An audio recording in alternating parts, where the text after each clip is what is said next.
American Revolutionary War. The American Revolutionary War, lasting from April 19, 1775 to September 3, 1783, was the conflict that led to the establishment of the United States. The war began with the battles of Lexington and Concord and escalated after the Second Continental Congress passed the Lee Resolution, proclaiming the 13 colonies as independent states. Under the leadership of George Washington, the Continental Army fought against British, Loyalist, and Hessian forces. The war expanded to include support from France and Spain for the American cause, making it an international conflict involving theaters in North America, the Caribbean, and the Atlantic Ocean. Tensions had been building between the American colonies and Britain due to various policies related to trade, taxation, and governance. These tensions reached a boiling point with events like the Boston Massacre and the Boston Tea Party. In response, Britain enacted punitive measures known as the Intolerable Acts, which led the colonies to convene the First Continental Congress and later the Second Continental Congress. These assemblies protested British policies and eventually shifted toward advocating full independence, formalizing militias into the Continental Army, and appointing George Washington as its commander. Critical American victories like the Battle of Saratoga helped secure formal alliances with France and later Spain. These alliances provided essential military and financial support. The war reached its decisive climax at the Siege of Yorktown, where British General Cornwallis was forced to surrender, effectively ending major combat operations.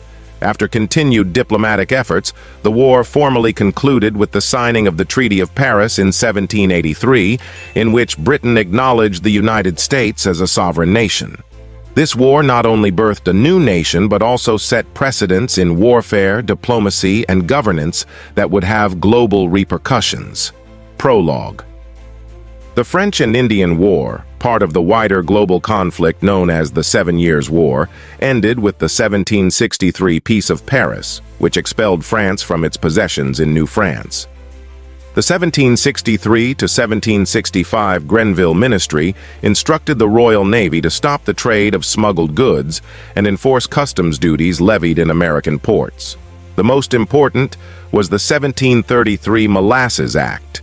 Routinely ignored prior to 1763, it had a significant economic impact since 85% of New England rum exports were manufactured from imported molasses.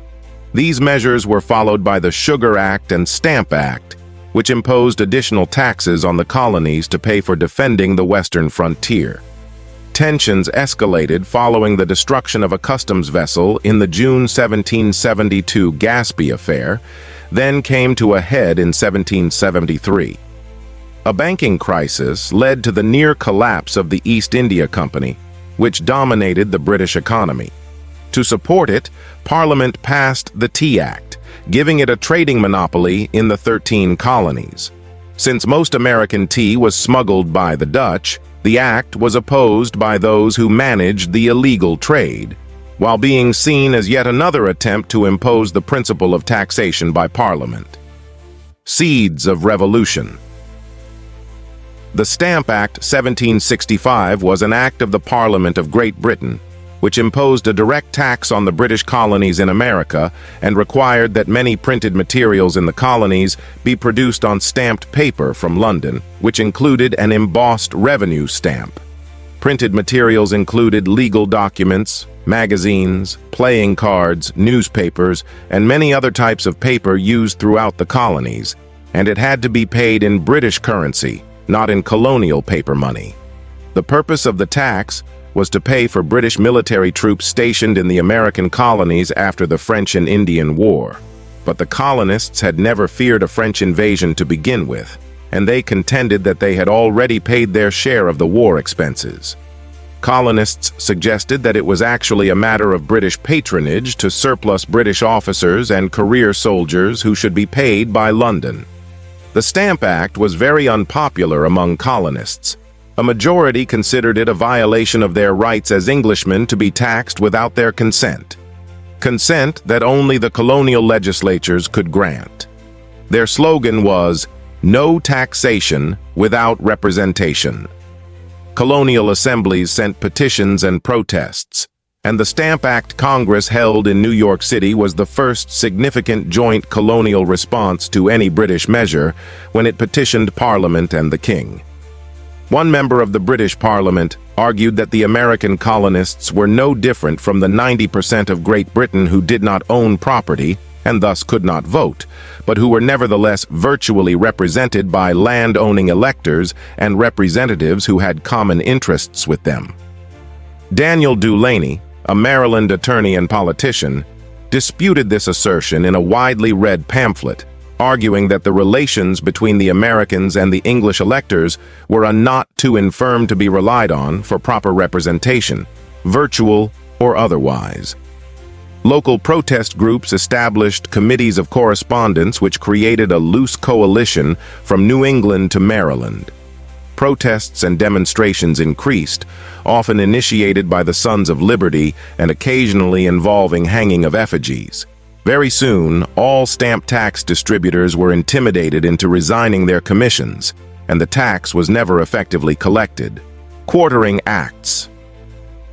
General Thomas Gage, Commander-in-Chief of forces in British North America, and other British officers who had fought in the French and Indian War, including Major James Robertson, had found it hard to persuade colonial assemblies to pay for quartering and provisioning of troops on the march.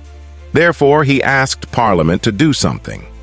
Most colonies had supplied provisions during the war, but the issue was disputed in peacetime.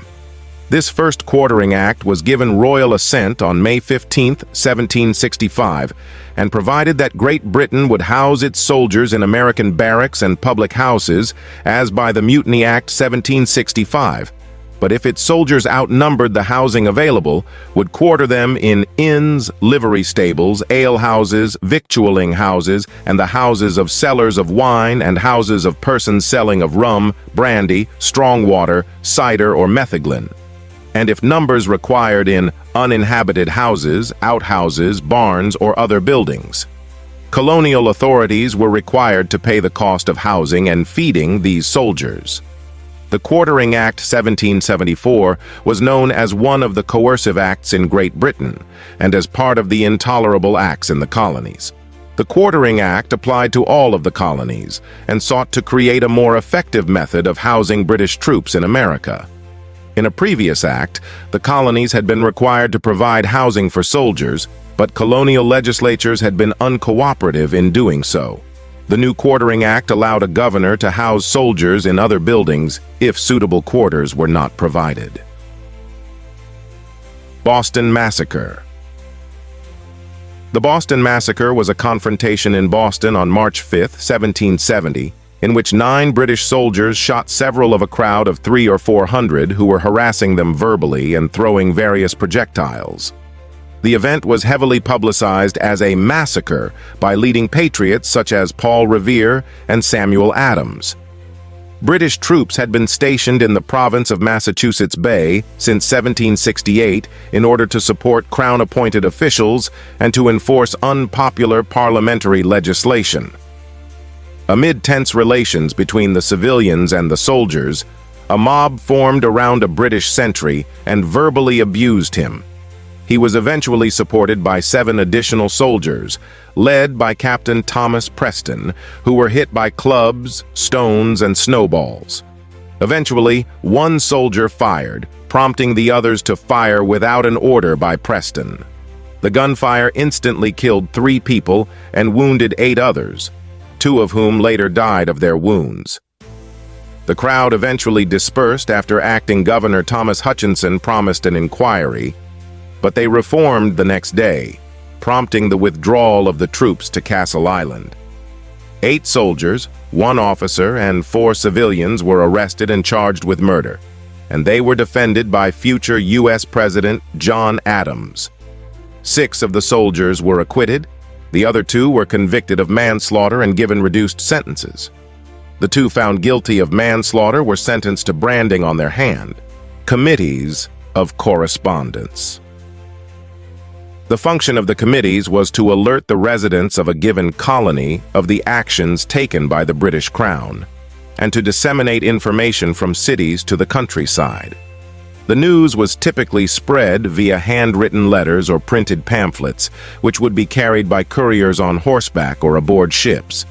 The committees were responsible for ensuring that this news accurately reflected the views and was dispatched to the proper receiving groups.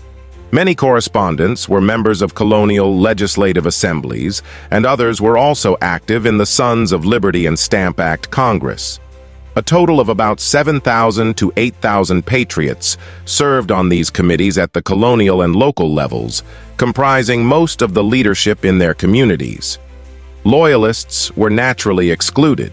The committees became the leaders of the American resistance to Great Britain and largely determined the war effort at the state and local level. When Congress decided to boycott British products, the colonial and local committees took charge, examining merchant records and publishing the names of merchants who attempted to defy the boycott. The committees promoted patriotism and home manufacturing, advising Americans to avoid luxuries and lead a more simple life. The committees gradually extended their power over many aspects of American public life. They set up espionage networks to identify disloyal elements, displaced royal officials, and helped diminish the influence of the British government in each of the colonies. In late 1774 and early 1775, they supervised the elections of provincial conventions, which began the operation of a true colonial government. Boston, whose radical leaders thought it was under increasingly hostile threats by the royal government, set up the first long-standing committee with the approval of a town meeting in late 1772. By spring 1773, patriots decided to follow the Massachusetts system and began to set up their own committees in each colony. Virginia appointed an 11-member committee in March, quickly followed by Rhode Island, Connecticut, New Hampshire, and South Carolina. By February 1774, 11 colonies had set up their own committees. Of the 13 colonies that eventually rebelled, only North Carolina and Pennsylvania had not. Tea Act. The Tea Act 1773 was an act of the Parliament of Great Britain. The principal objective was to reduce the massive amount of tea held by the financially troubled British East India Company in its London warehouses and to help the struggling company survive. A related objective was to undercut the price of illegal tea, smuggled into Britain's North American colonies. This was supposed to convince the colonists to purchase company tea on which the townshend duties were paid, thus implicitly agreeing to accept Parliament's right of taxation. Smuggled tea was a large issue for Britain and the East India Company, since approximately 86% of all the tea in America at the time was smuggled Dutch tea. The act granted the company the right to directly ship its tea to North America and the right to the duty-free export of tea from Britain, although the tax imposed by the Townshend Acts and collected in the colonies remained in force. It received the royal assent on May 10, 1773. Colonists in the 13 colonies recognized the implications of the Act's provisions, and a coalition of merchants, smugglers, and artisans, similar to that which had opposed the Stamp Act 1765, mobilized opposition to the delivery and distribution of the tea. Boston Tea Party. The Boston Tea Party was an American political and mercantile protest on December 16, 1773, by the Sons of Liberty in Boston in colonial Massachusetts. The target was the Tea Act of May 10, 1773, which allowed the British East India Company to sell tea from China in American colonies without paying taxes apart from those imposed by the Townshend Acts. The Sons of Liberty strongly opposed the taxes in the Townshend Act as a violation of their rights. In response, the Sons of Liberty, some disguised as Native Americans, destroyed an entire shipment of tea sent by the East India Company. The demonstrators boarded the ships and threw the chests of tea into the Boston harbor. The British government considered the protest an act of treason and responded harshly. The episode escalated into the American Revolution, becoming an iconic event of American history. Since then, other political protests, such as the Tea Party movement, have referred to themselves as historical successors to the Boston protest of 1773. The Tea Party was the culmination of a resistance movement throughout British America against the Tea Act, a tax passed by the British Parliament in 1773. Colonists objected to the Tea Act, believing it violated their rights as Englishmen to no taxation without representation, that is, to be taxed only by their own elected representatives and not by a parliament in which they were not represented. The well-connected East India Company also had been granted competitive advantages over colonial tea importers who resented the move and feared additional infringement on their business. Protesters had prevented the unloading of tea in 3 other colonies, but in Boston, embattled Royal Governor Thomas Hutchinson refused to allow the tea to be returned to Great Britain. Intolerable Acts. The Intolerable Acts, sometimes referred to as the Insufferable Acts or Coercive Acts, were a series of 5 punitive laws passed by the British Parliament in 1774 after the Boston Tea Party. The laws aimed to punish Massachusetts colonists for their defiance in the Tea Party protest of the Tea Act, a tax measure enacted by Parliament in May 1773. In Great Britain, these laws were referred to as the Coercive Acts. They were a key development leading to the outbreak of the American Revolutionary War in April 1775. 4 acts were enacted by Parliament in early 1774 in direct response to the Boston Tea Party of December 16, 1773. Boston Port, Massachusetts Government, Impartial Administration of Justice, and Quartering Acts. The acts took away self-governance and rights that Massachusetts had enjoyed since its founding, triggering outrage and indignation in the 13 colonies. The British Parliament hoped these punitive measures would, by making an example of Massachusetts, reverse the trend of colonial resistance to parliamentary authority that had begun with the Sugar Act 1764. A 5th act, the Quebec Act, enlarged the boundaries of what was then the province of Quebec, notably southwestward into the Ohio Country and other future Midwestern states, and instituted reforms generally favorable to the Francophone Catholic inhabitants of the region. Although unrelated to the other 4 acts, it was passed in the same legislative session and seen by the colonists as one of the intolerable acts.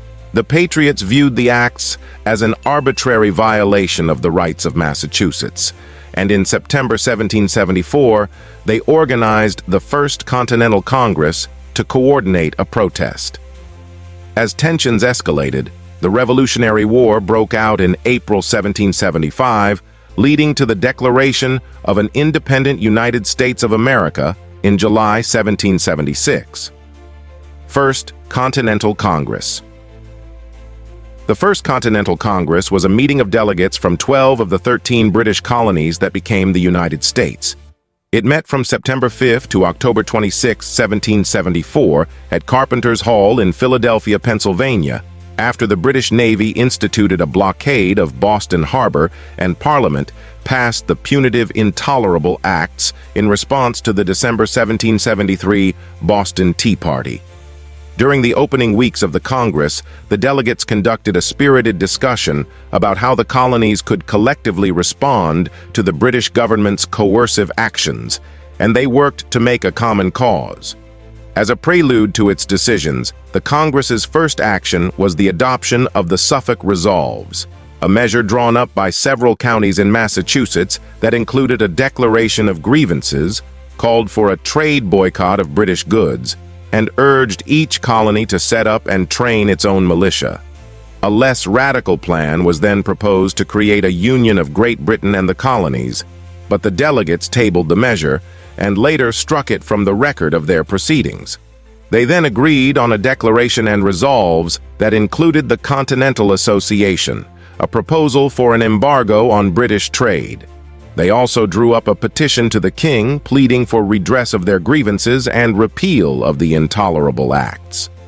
That appeal had no effect, so the colonies convened the Second Continental Congress the following May, shortly after the battles of Lexington and Concord, to organize the defense of the colonies at the outset of the Revolutionary War.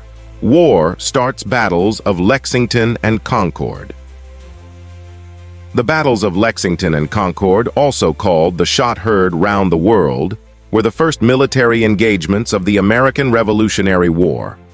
The battles were fought on April 19, 1775 in Middlesex County, province of Massachusetts Bay, within the towns of Lexington, Concord, Lincoln, Menotomy, present-day Arlington, and Cambridge.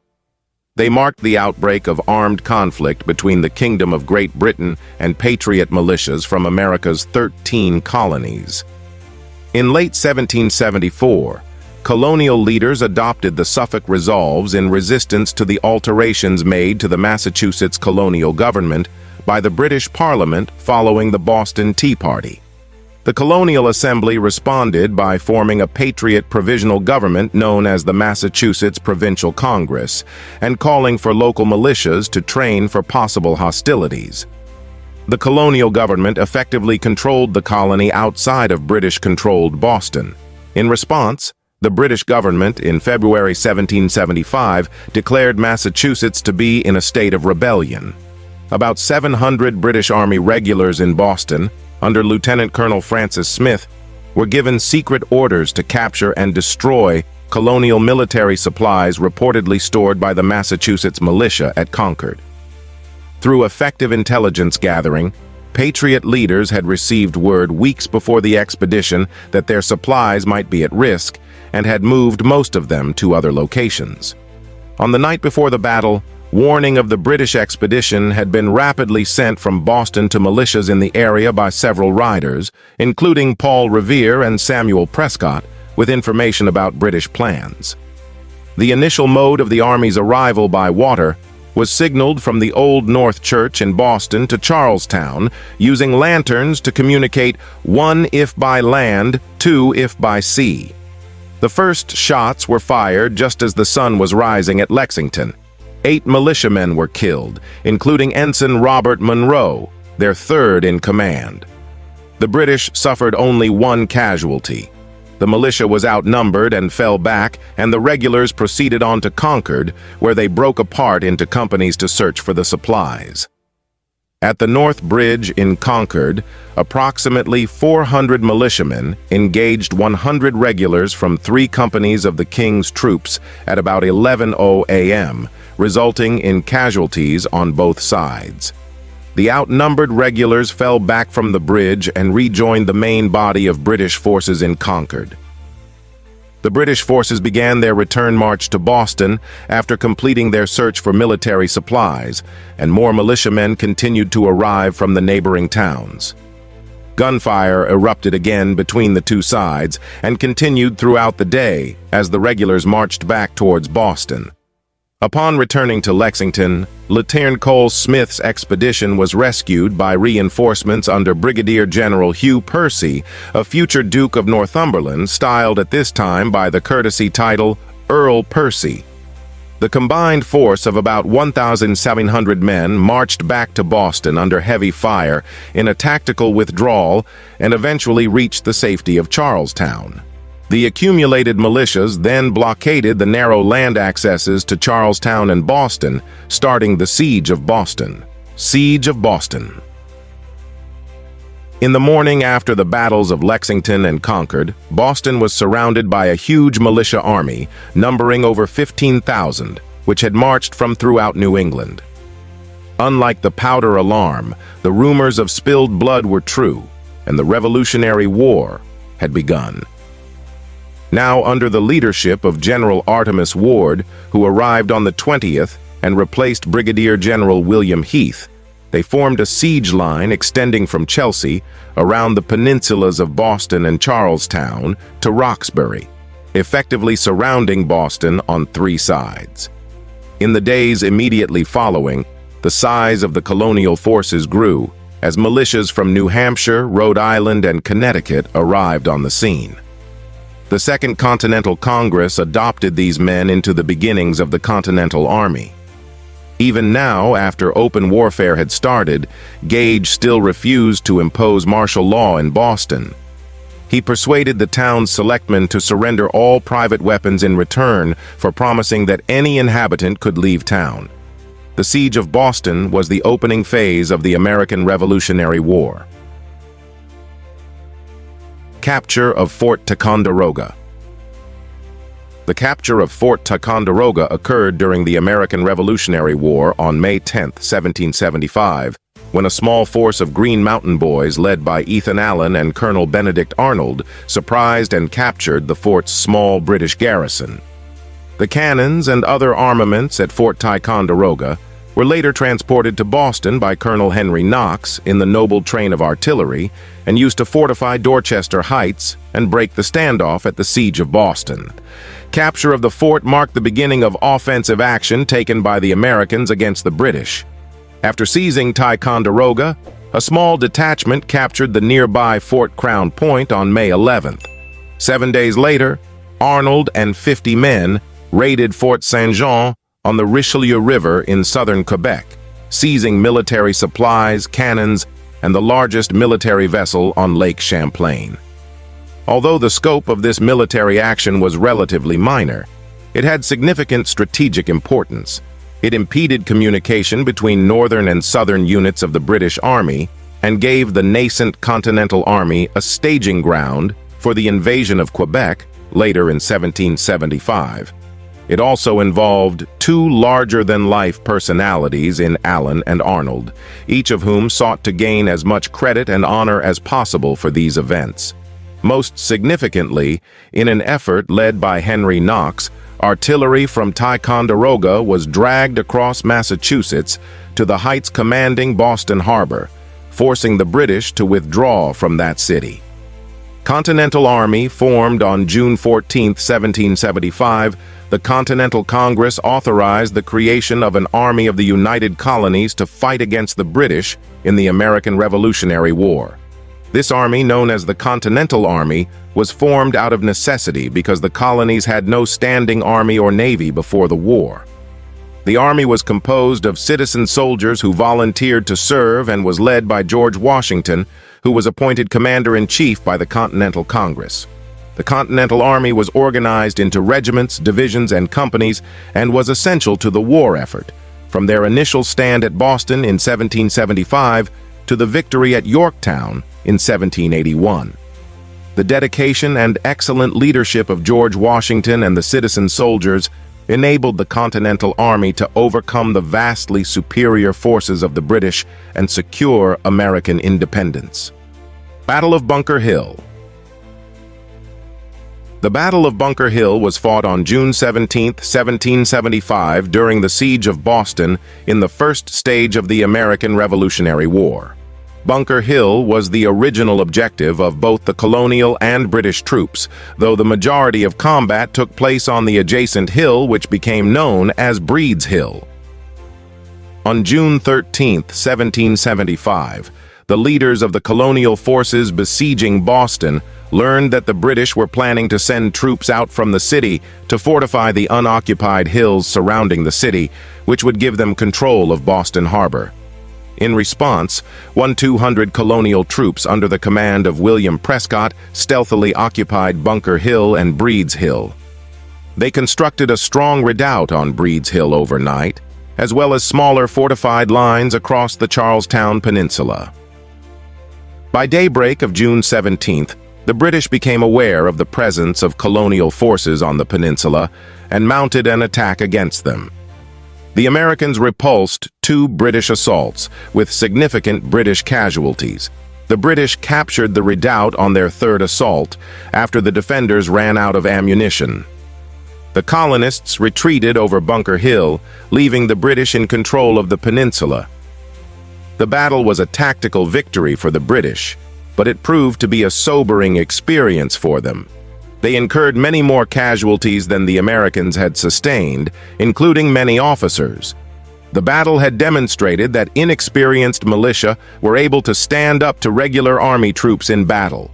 Subsequently, the battle discouraged the British from any further frontal attacks against well-defended front lines. American casualties were much fewer, although their losses included General Joseph Warren and Major Andrew McClary. The battle led the British to adopt a more cautious planning and maneuver execution in future engagements, which was evident in the subsequent New York and New Jersey campaign. The costly engagement also convinced the British of the need to hire substantial numbers of Hessian auxiliaries to bolster their strength in the face of the new and formidable Continental Army. Invasion of Quebec. Beginning in August 1775, American privateers raided towns in Nova Scotia, including St. John, Charlottetown, and Yarmouth. In 1776, John Paul Jones and Jonathan Eddy attacked Canso and Fort Cumberland, respectively. British officials in Quebec began negotiating with the Iroquois for their support, while U.S. envoys urged them to remain neutral. Aware of Native American leanings toward the British and fearing an Anglo-Indian attack from Canada, Congress authorized a second invasion in April 1775. The invasion of Quebec was the first major military initiative by the newly formed Continental Army during the American Revolutionary War. The objective of the campaign was to seize the province of Quebec, part of modern-day Canada, from Great Britain, and persuade French-speaking Canadians to join the revolution on the side of the 13 colonies. One expedition left Fort Ticonderoga under Richard Montgomery, besieged and captured Fort St. John's, and very nearly captured British General Guy Carleton when taking Montreal. The other expedition, under Benedict Arnold, left Cambridge, Massachusetts, and traveled with great difficulty through the wilderness of Maine to Quebec City. Montgomery's expedition set out from Fort Ticonderoga in late August, and in mid-September began besieging Fort St. John's, the main defensive point south of Montreal. After the fort was captured in November, Carleton abandoned Montreal, fleeing to Quebec City, and Montgomery took control of Montreal before heading for Quebec, with an army much reduced in size by expiring enlistments. There he joined Arnold, who had left Cambridge in early September on an arduous trek through the wilderness that left his surviving troops starving and lacking in many supplies and equipment. Western Theater of the American Revolutionary War. The Western Theater of the American Revolutionary War involved military campaigns in regions that are today part of the Midwestern United States, mainly focusing on the Ohio Country, Illinois Country, and parts of present-day Indiana and Kentucky. The theater was characterized by sporadic fighting and skirmishes between British forces, along with their Native American allies, and American settlers and militia. Notable figures in this theater included American General George Rogers Clark, who led a small force that captured British posts in the Illinois Country, effectively securing territory in the Midwest for the American cause. One of the most significant campaigns in the Western Theater was Clark's 1778-1779 Illinois campaign. Clark captured Kaskaskia and Cahokia without firing a shot, mainly due to the element of surprise. He then moved against Vincennes, capturing it and taking the British Lieutenant Governor Henry Hamilton prisoner. The capture of these forts weakened British influence in the region and garnered French and Native American support for the American cause. This helped to secure the western frontier and kept British and Native American forces occupied, preventing them from reinforcing British troops in the Eastern Theater. The Western Theater was vital for both sides in terms of strategic resources and support from Native American tribes. British forts, such as Detroit, served as important staging points for raids into American territory. Native American alliances were actively sought by both sides, but despite some successes for the British and their Native American allies in the form of raids and skirmishes, the American capture and control of key posts weakened British influence and contributed to American victory. The actions in the Western Theater, though less renowned than those in the East, played a significant role in stretching British resources thin and adding to the geopolitical complexity that ultimately favored the American cause. Dunmore's Proclamation. Lord Dunmore, the royal governor of Virginia, was determined to maintain British rule in the colonies and promised to free those enslaved men of rebel owners who fought for him. On November 7, 1775, he issued Dunmore's Proclamation, I do hereby further declare all indented servants, Negroes or others appertaining to rebels, free, that are able and willing to bear arms, they joining His Majesty's troops. By December 1775, the British Army had 300 enslaved men wearing a military uniform. Sewn on the breast of the uniform was the inscription, "Liberty to Slaves." These enslaved men were designated as Lord Dunmore's Ethiopian Regiment. Dunmore's proclamation angered the colonists, as they turned many African-American slaves against them, serving as another contributor to the spark of the Revolution. The opposition to the proclamation is directly referenced in the United States Declaration of Independence.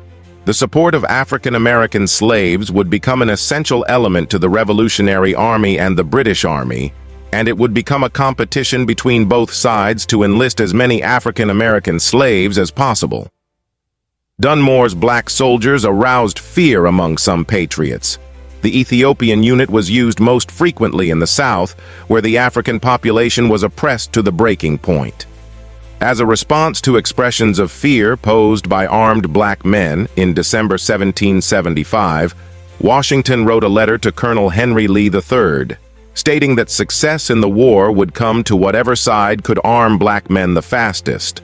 Therefore, he suggested policy to execute any of the enslaved who would attempt to gain freedom by joining the British effort. It is estimated that 20,000 African Americans joined the British cause, which promised freedom to enslaved people as black loyalists. Around 9,000 African Americans became black patriots. Battle of Great Bridge.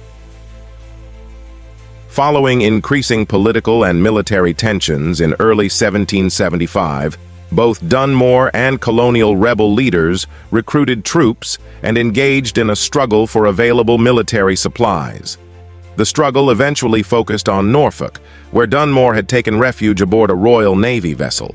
Dunmore's forces had fortified one side of a critical river crossing south of Norfolk at Great Bridge, while rebel forces had occupied the other side.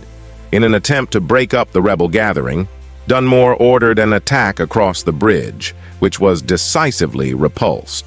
Colonel William Woodford, the Virginia militia commander at the battle, described it as a second Bunker's Hill affair.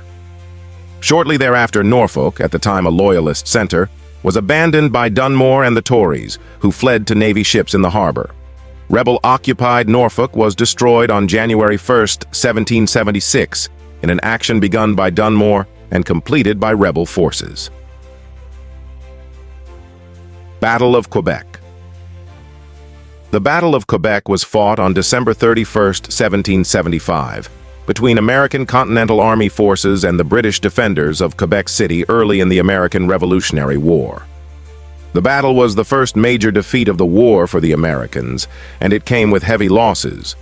General Richard Montgomery was killed, Benedict Arnold was wounded, and Daniel Morgan and more than 400 men were taken prisoner.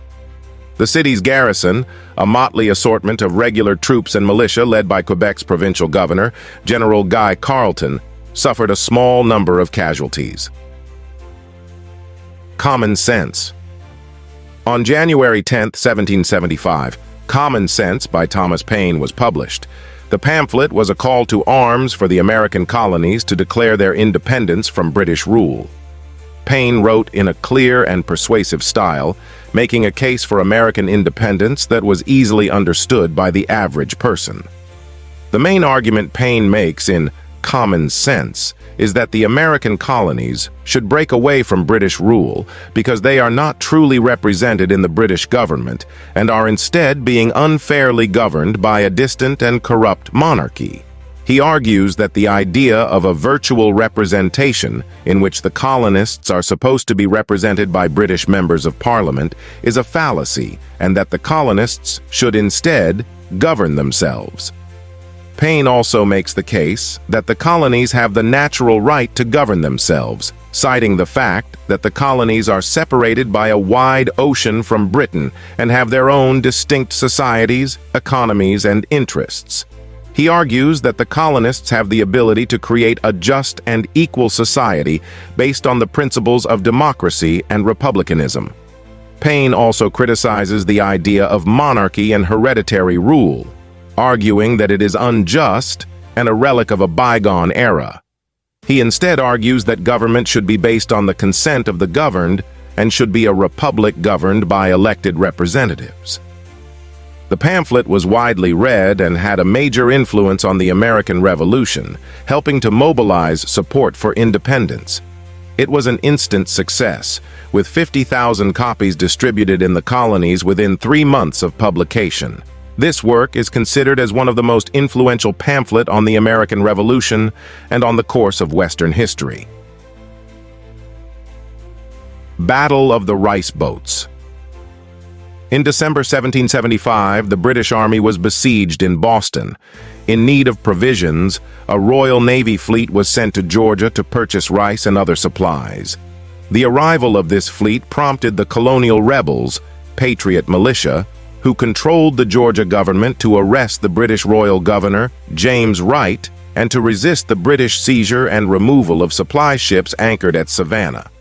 Some of the supply ships were burned to prevent their seizure, some were recaptured, but most were successfully taken by the British.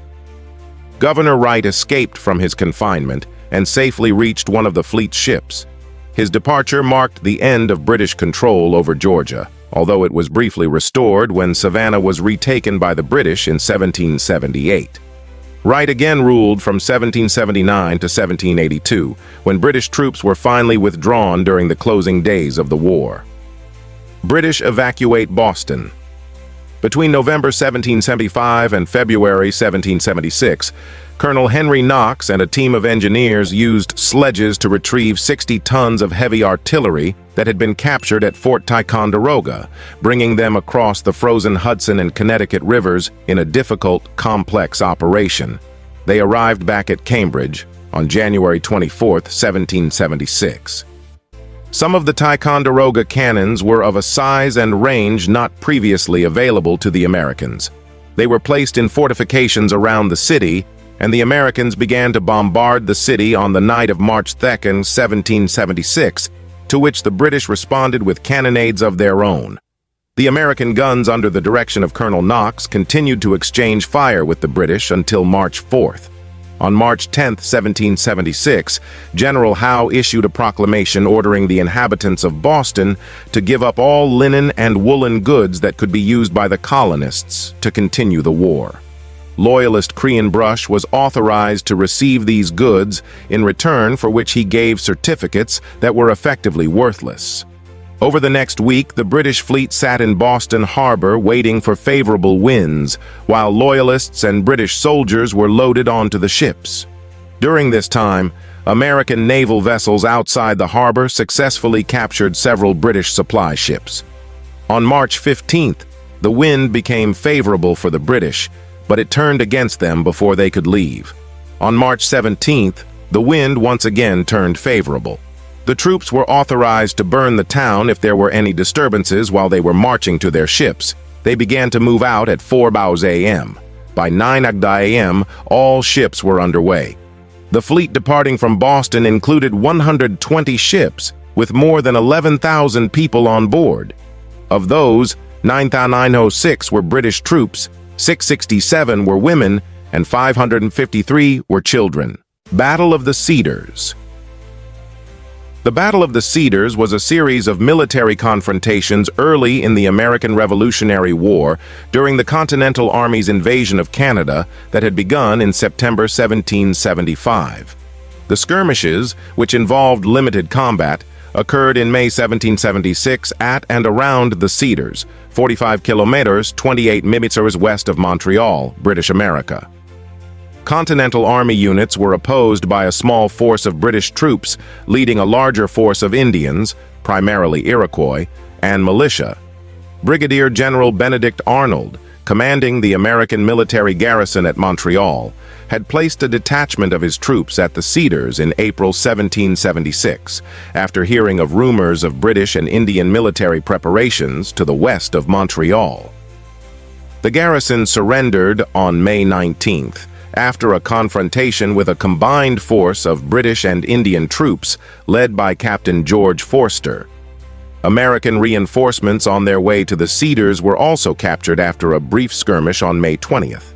All of the captives were eventually released after negotiations between Forster and Arnold, who was bringing a sizable force into the area. The terms of the agreement required the Americans to release an equal number of British prisoners, but the deal was repudiated by Congress, and no British prisoners were freed. Colonel Timothy Bedell and Lieutenant Isaac Butterfield, leaders of the American force at the Cedars, were court-martialed and cashiered from the Continental Army for their roles in the affair. After distinguishing himself as a volunteer, Bedell was given a new commission in 1777. News of the affair included greatly inflated reports of casualties and often included graphic but false accounts of atrocities committed by the Iroquois, who made up the majority of the British forces. Battle of Trois-Rivières. The Battle of Trois-Rivières was fought on June 8, 1776 during the American Revolutionary War. A British army under Quebec Governor Guy Carleton defeated an attempt by units from the Continental Army under the command of Brigadier General William Thompson to stop a British advance up the St. Lawrence River Valley. The battle occurred as a part of the American colonists' invasion of Quebec, which had begun in September 1775 with the goal of removing the province from British rule. The crossing of the St. Lawrence by the American troops was observed by Quebec militia, who alerted British troops at Trois-Rivières.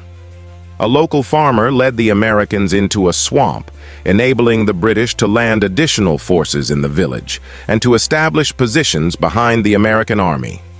After a brief exchange between an established British line and American troops emerging from the swamp, the Americans broke into a somewhat disorganized retreat. As some avenues of retreat were cut off, the British took a sizable number of prisoners, including General Thompson and much of his staff. This was the last battle of the war fought on Quebec soil. Following the defeat, the remainder of the American forces, under the command of John Sullivan, retreated, first to Fort St. Jean and then to Fort Ticonderoga. The invasion of Quebec ended as a disaster for the Americans, but Arnold's actions on the retreat from Quebec and his improvised navy on Lake Champlain were widely credited with delaying a full-scale British counterthrust until 1777. Numerous factors were put forward as reasons for the invasion's failure, including the high rate of smallpox among American troops. Carleton was heavily criticized by Burgoyne for not pursuing the American retreat from Quebec more aggressively. Due to these criticisms and the fact that Carleton was disliked by Lord George Germain, the British Secretary of State for the Colonies and the official in King George's government responsible for directing the war, command of the 1777 offensive was given to General Burgoyne instead, an action that prompted Carleton to tender his resignation as governor of Quebec. A significant portion of the Continental forces at Fort Ticonderoga were sent south with Generals Gates and Arnold in November to bolster Washington's faltering defense of New Jersey.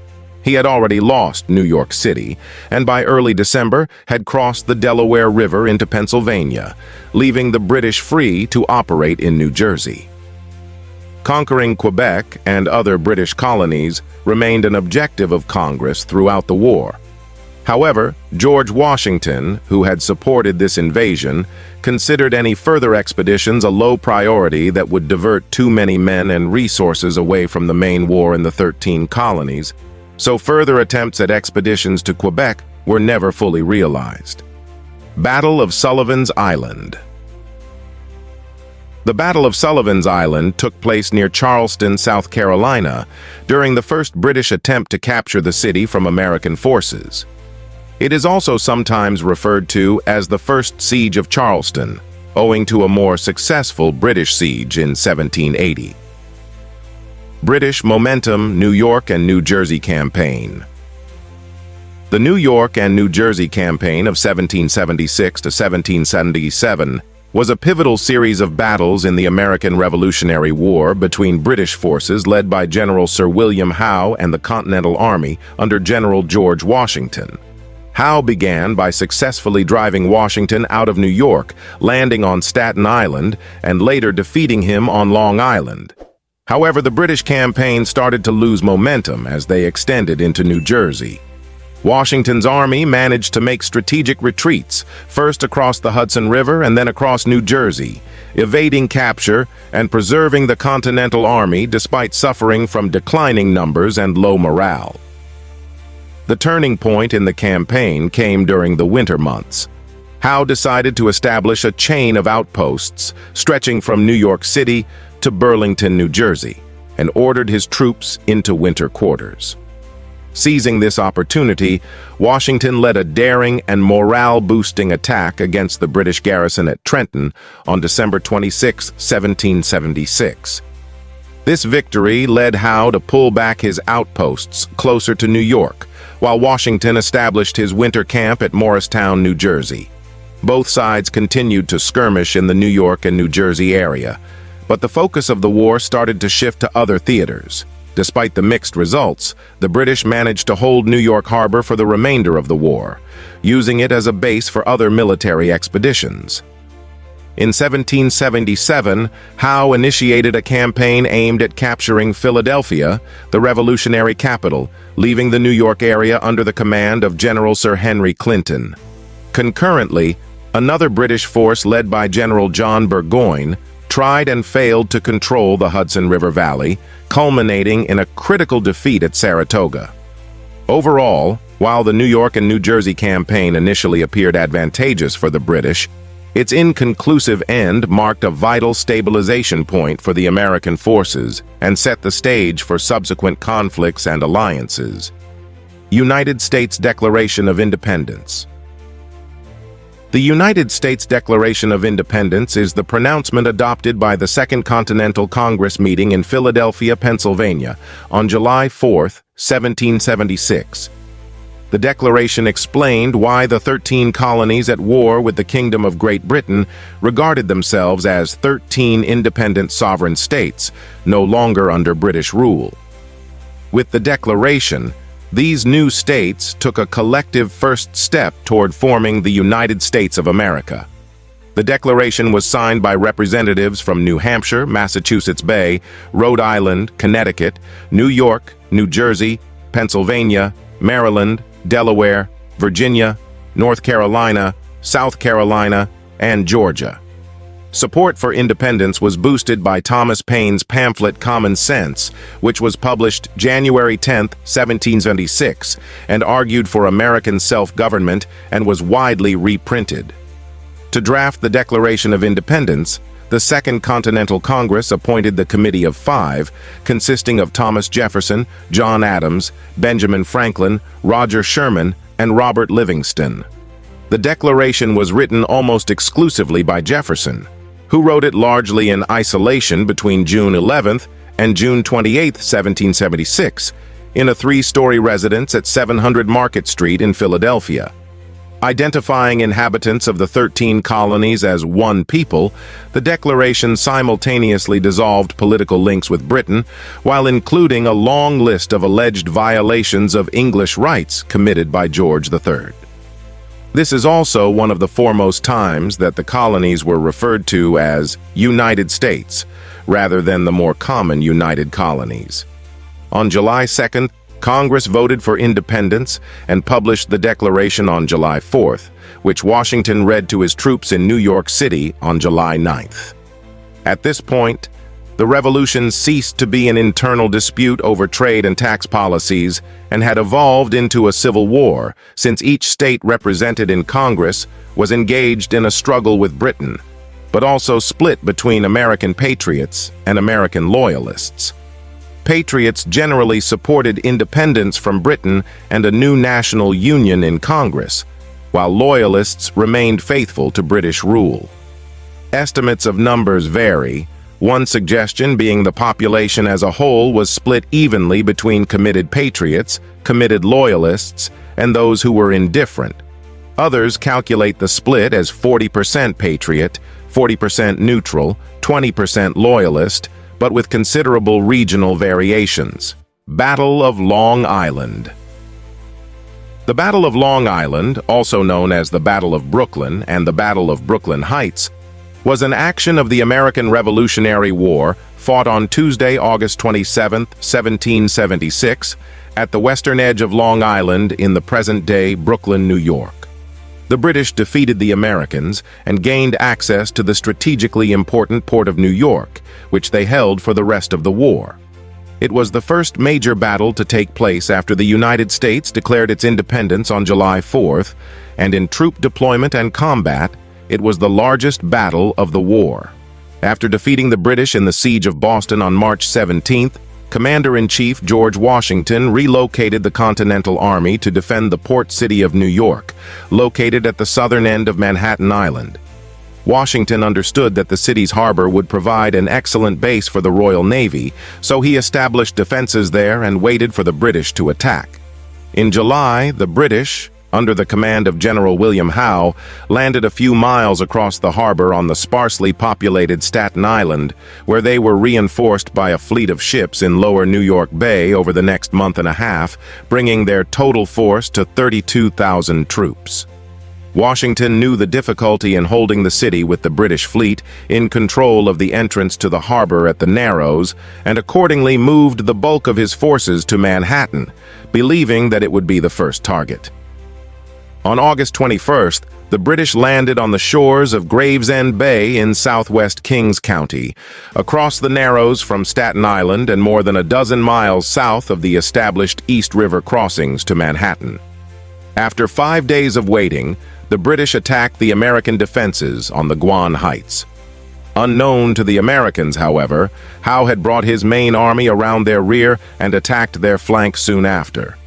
The Americans panicked, resulting in 20% losses through casualties and capture, although a stand by 400 Maryland and Delaware troops prevented greater losses. The remainder of the army retreated to the main defenses on Brooklyn Heights. The British dug in for a siege, but on the night of August 29-30, Washington evacuated the entire army to Manhattan without the loss of supplies or a single life. The Continental Army was driven out of New York entirely after several more defeats and was forced to retreat through New Jersey to Pennsylvania. Battle of Harlem Heights, Morningside Heights, Manhattan. The Battle of Harlem Heights was fought during the New York and New Jersey campaign of the American Revolutionary War. The action took place on September 16, 1776, in what is now the Morningside Heights area and east into the future Harlem neighborhoods of northwestern Manhattan Island in what is now part of New York City. The Continental Army, under Commander-in-Chief General George Washington, Major General Nathaniel Greene, and Major General Israel Putnam, totaling around 9,000 men, held a series of high-ground positions in Upper Manhattan. Immediately opposite was the vanguard of the British Army, totaling around 5,000 men under the command of Major General Henry Clinton. Battle of Valcour Island. The Battle of Valcour Island, also known as the Battle of Valcour Bay, was a naval engagement that took place on October 11, 1776, on Lake Champlain. The main action took place in Valcour Bay, a narrow strait between the New York mainland and Valcour Island. The battle is generally regarded as one of the first naval battles of the American Revolutionary War, and one of the first fought by the United States Navy. Most of the ships in the American fleet under the command of Benedict Arnold were captured or destroyed by a British force under the overall direction of General Guy Carleton. However, the American defense of Lake Champlain stalled British plans to reach the upper Hudson River Valley.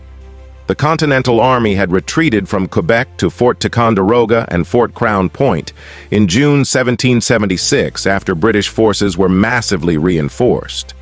They spent the summer of 1776 fortifying those forts and building additional ships to augment the small American fleet already on the lake.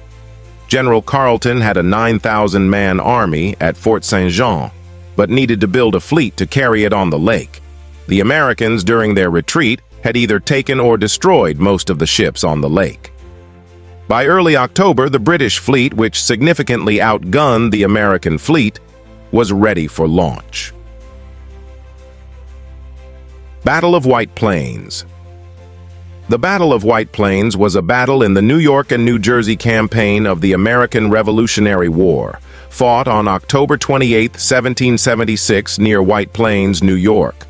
Following the retreat of George Washington's Continental Army northward from New York City, British General William Howe landed troops in Westchester County, intending to cut off Washington's escape route. Alerted to this move, Washington retreated farther, establishing a position in the village of White Plains, but failed to establish firm control over local high ground. Howe's troops drove Washington's troops from a hill near the village. Following this loss, Washington ordered the Americans to retreat farther north. Later, British movements chased Washington across New Jersey and into Pennsylvania. Battle of Fort Washington. The Battle of Fort Washington was fought in New York on November 16, 1776, during the American Revolutionary War between the United States and Great Britain. It was a British victory that gained the surrender of the remnant of the garrison of Fort Washington near the north end of Manhattan Island. It was one of the worst Patriot defeats of the war.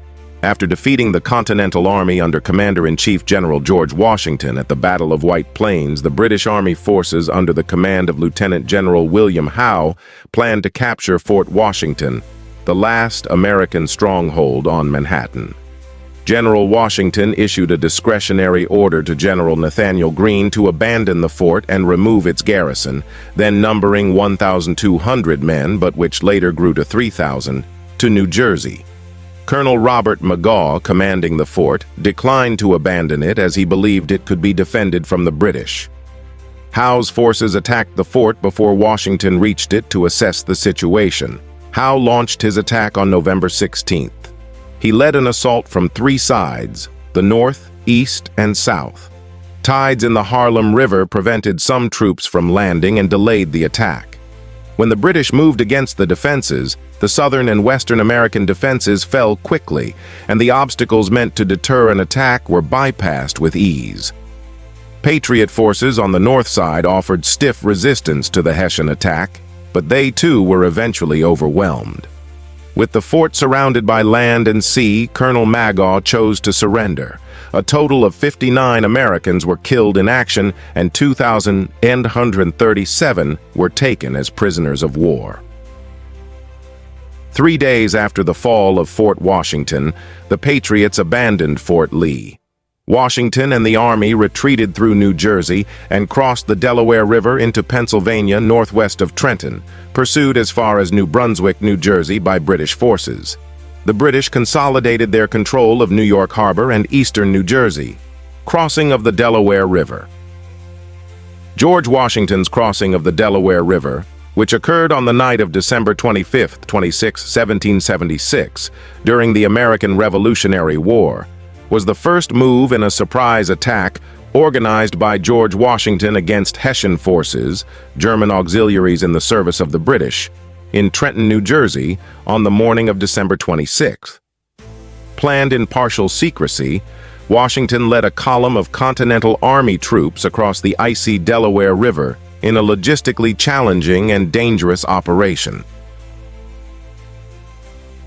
Battle of Trenton.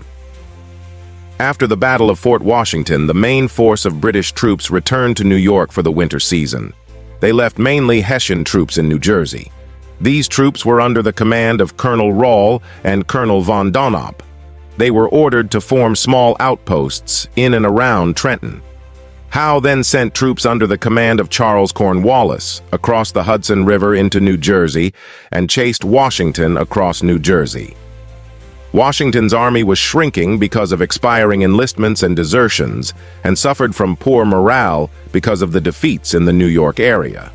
Cornwallis, under Howe's command, rather than attempting to immediately chase Washington further, established a chain of outposts from New Brunswick to Burlington, including one at Bordentown and one at Trenton, and ordered his troops into winter quarters. The British were happy to end the campaign season when they were ordered to winter quarters. This was a time for the generals to regroup, resupply, and strategize for the upcoming campaign season the following spring.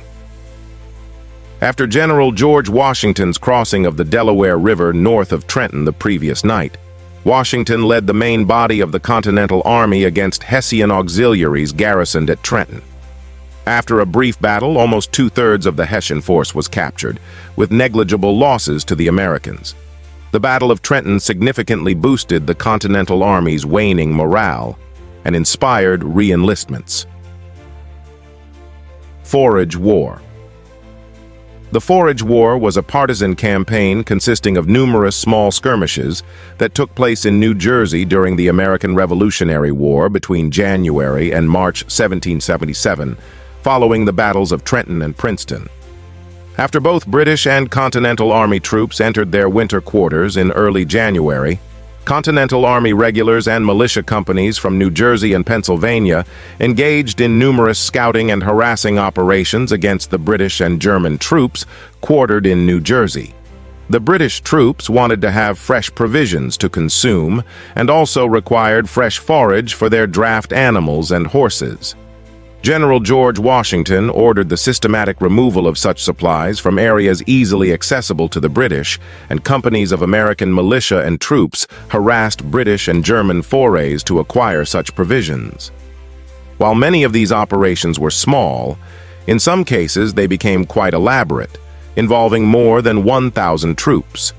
The American operations were so successful that British casualties in New Jersey, including those of the battles at Trenton and Princeton, exceeded those of the entire campaign for New York. Battle of the Assunpink Creek. Following the victory at the Battle of Trenton early in the morning of December 26, 1776, General George Washington of the Continental Army and his Council of War expected a strong British counterattack. Washington and the Council decided to meet this attack in Trenton and established a defensive position south of the Assunpink Creek. Lieutenant General Charles Cornwallis led the British forces southward in the aftermath of the December 26th battle.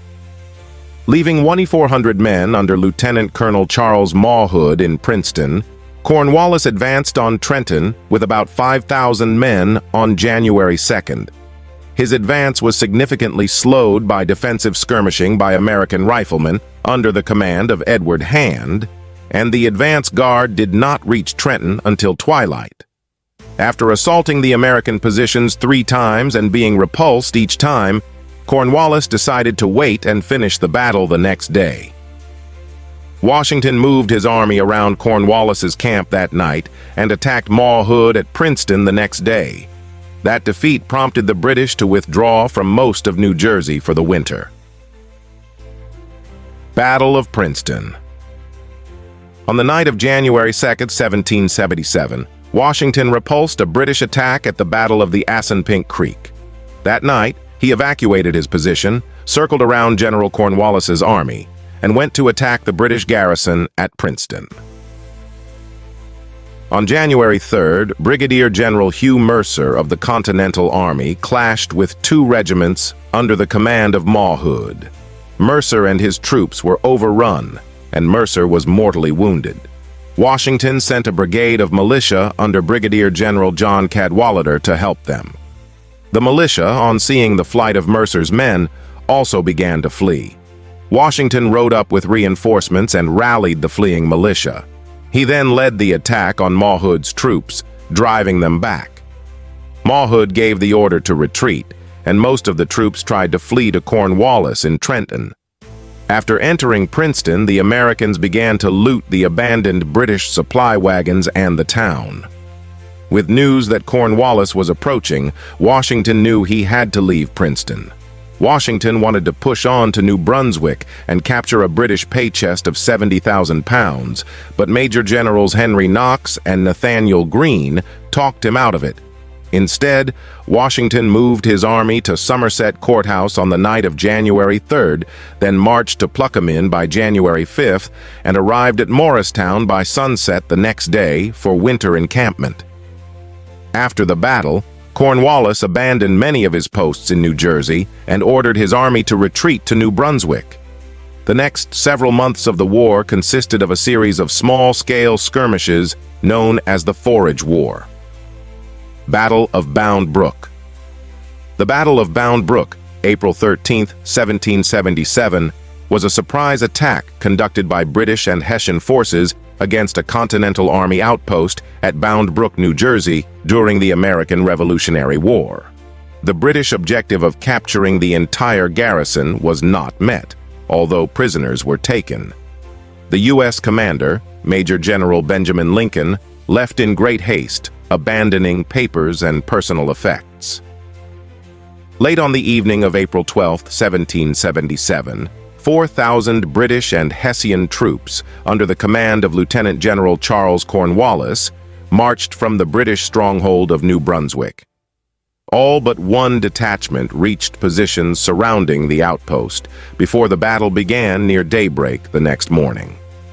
During the battle, most of the 500-man garrison escaped by the unblocked route. U.S. reinforcements arrived in the afternoon, but not before the British plundered the outpost and began the return march to New Brunswick.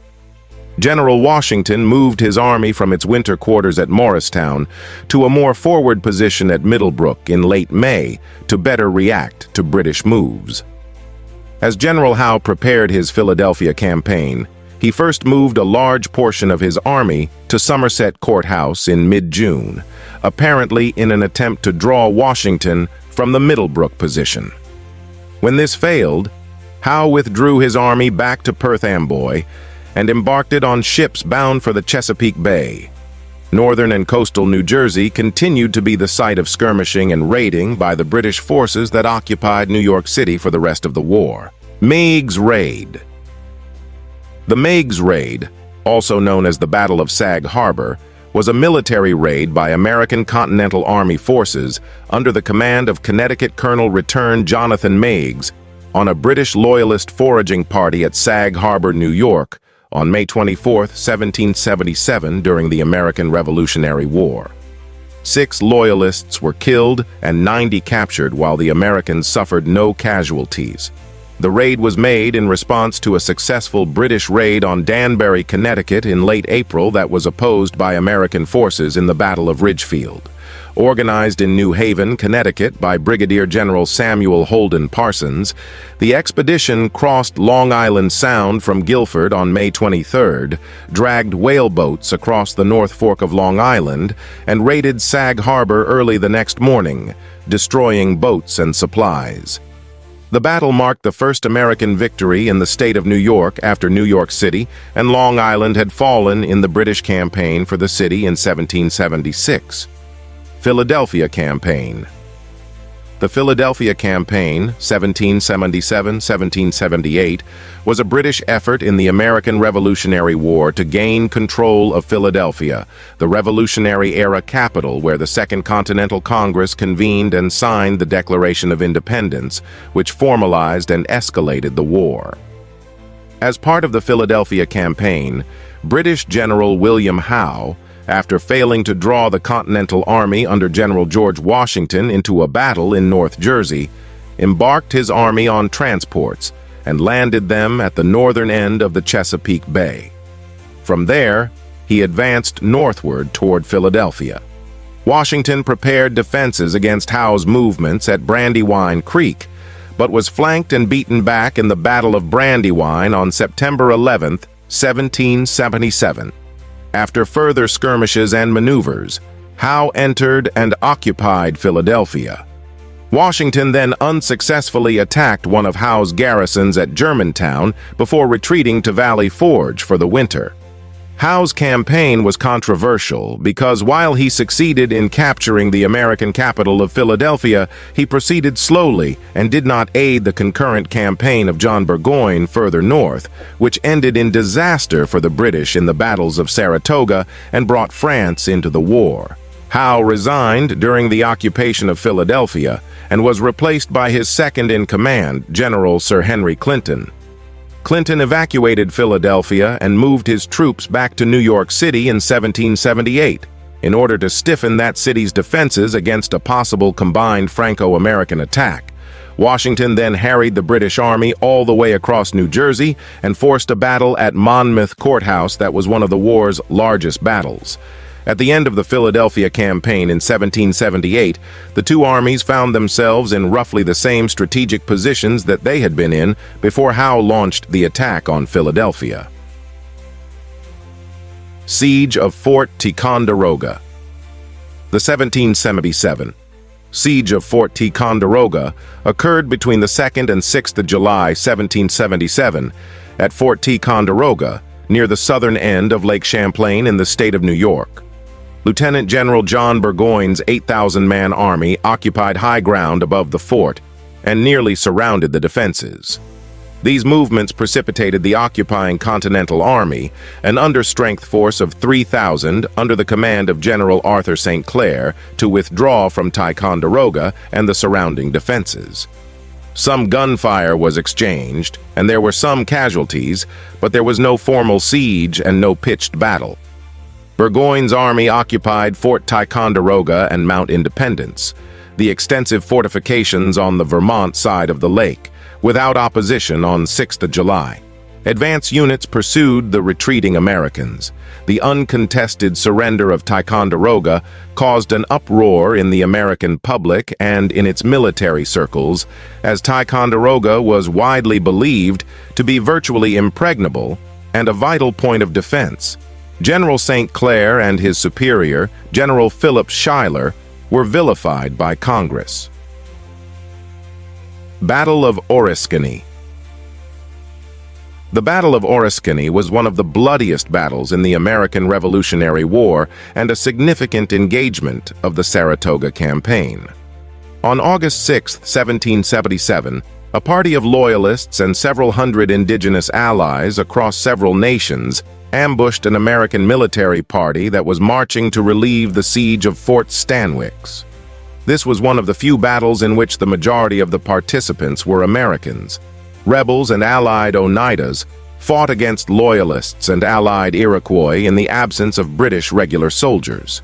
There was also a detachment of Hessians in the British force, as well as Western Indians, including members of the Mississauga people. Turning Point Battle of Bennington.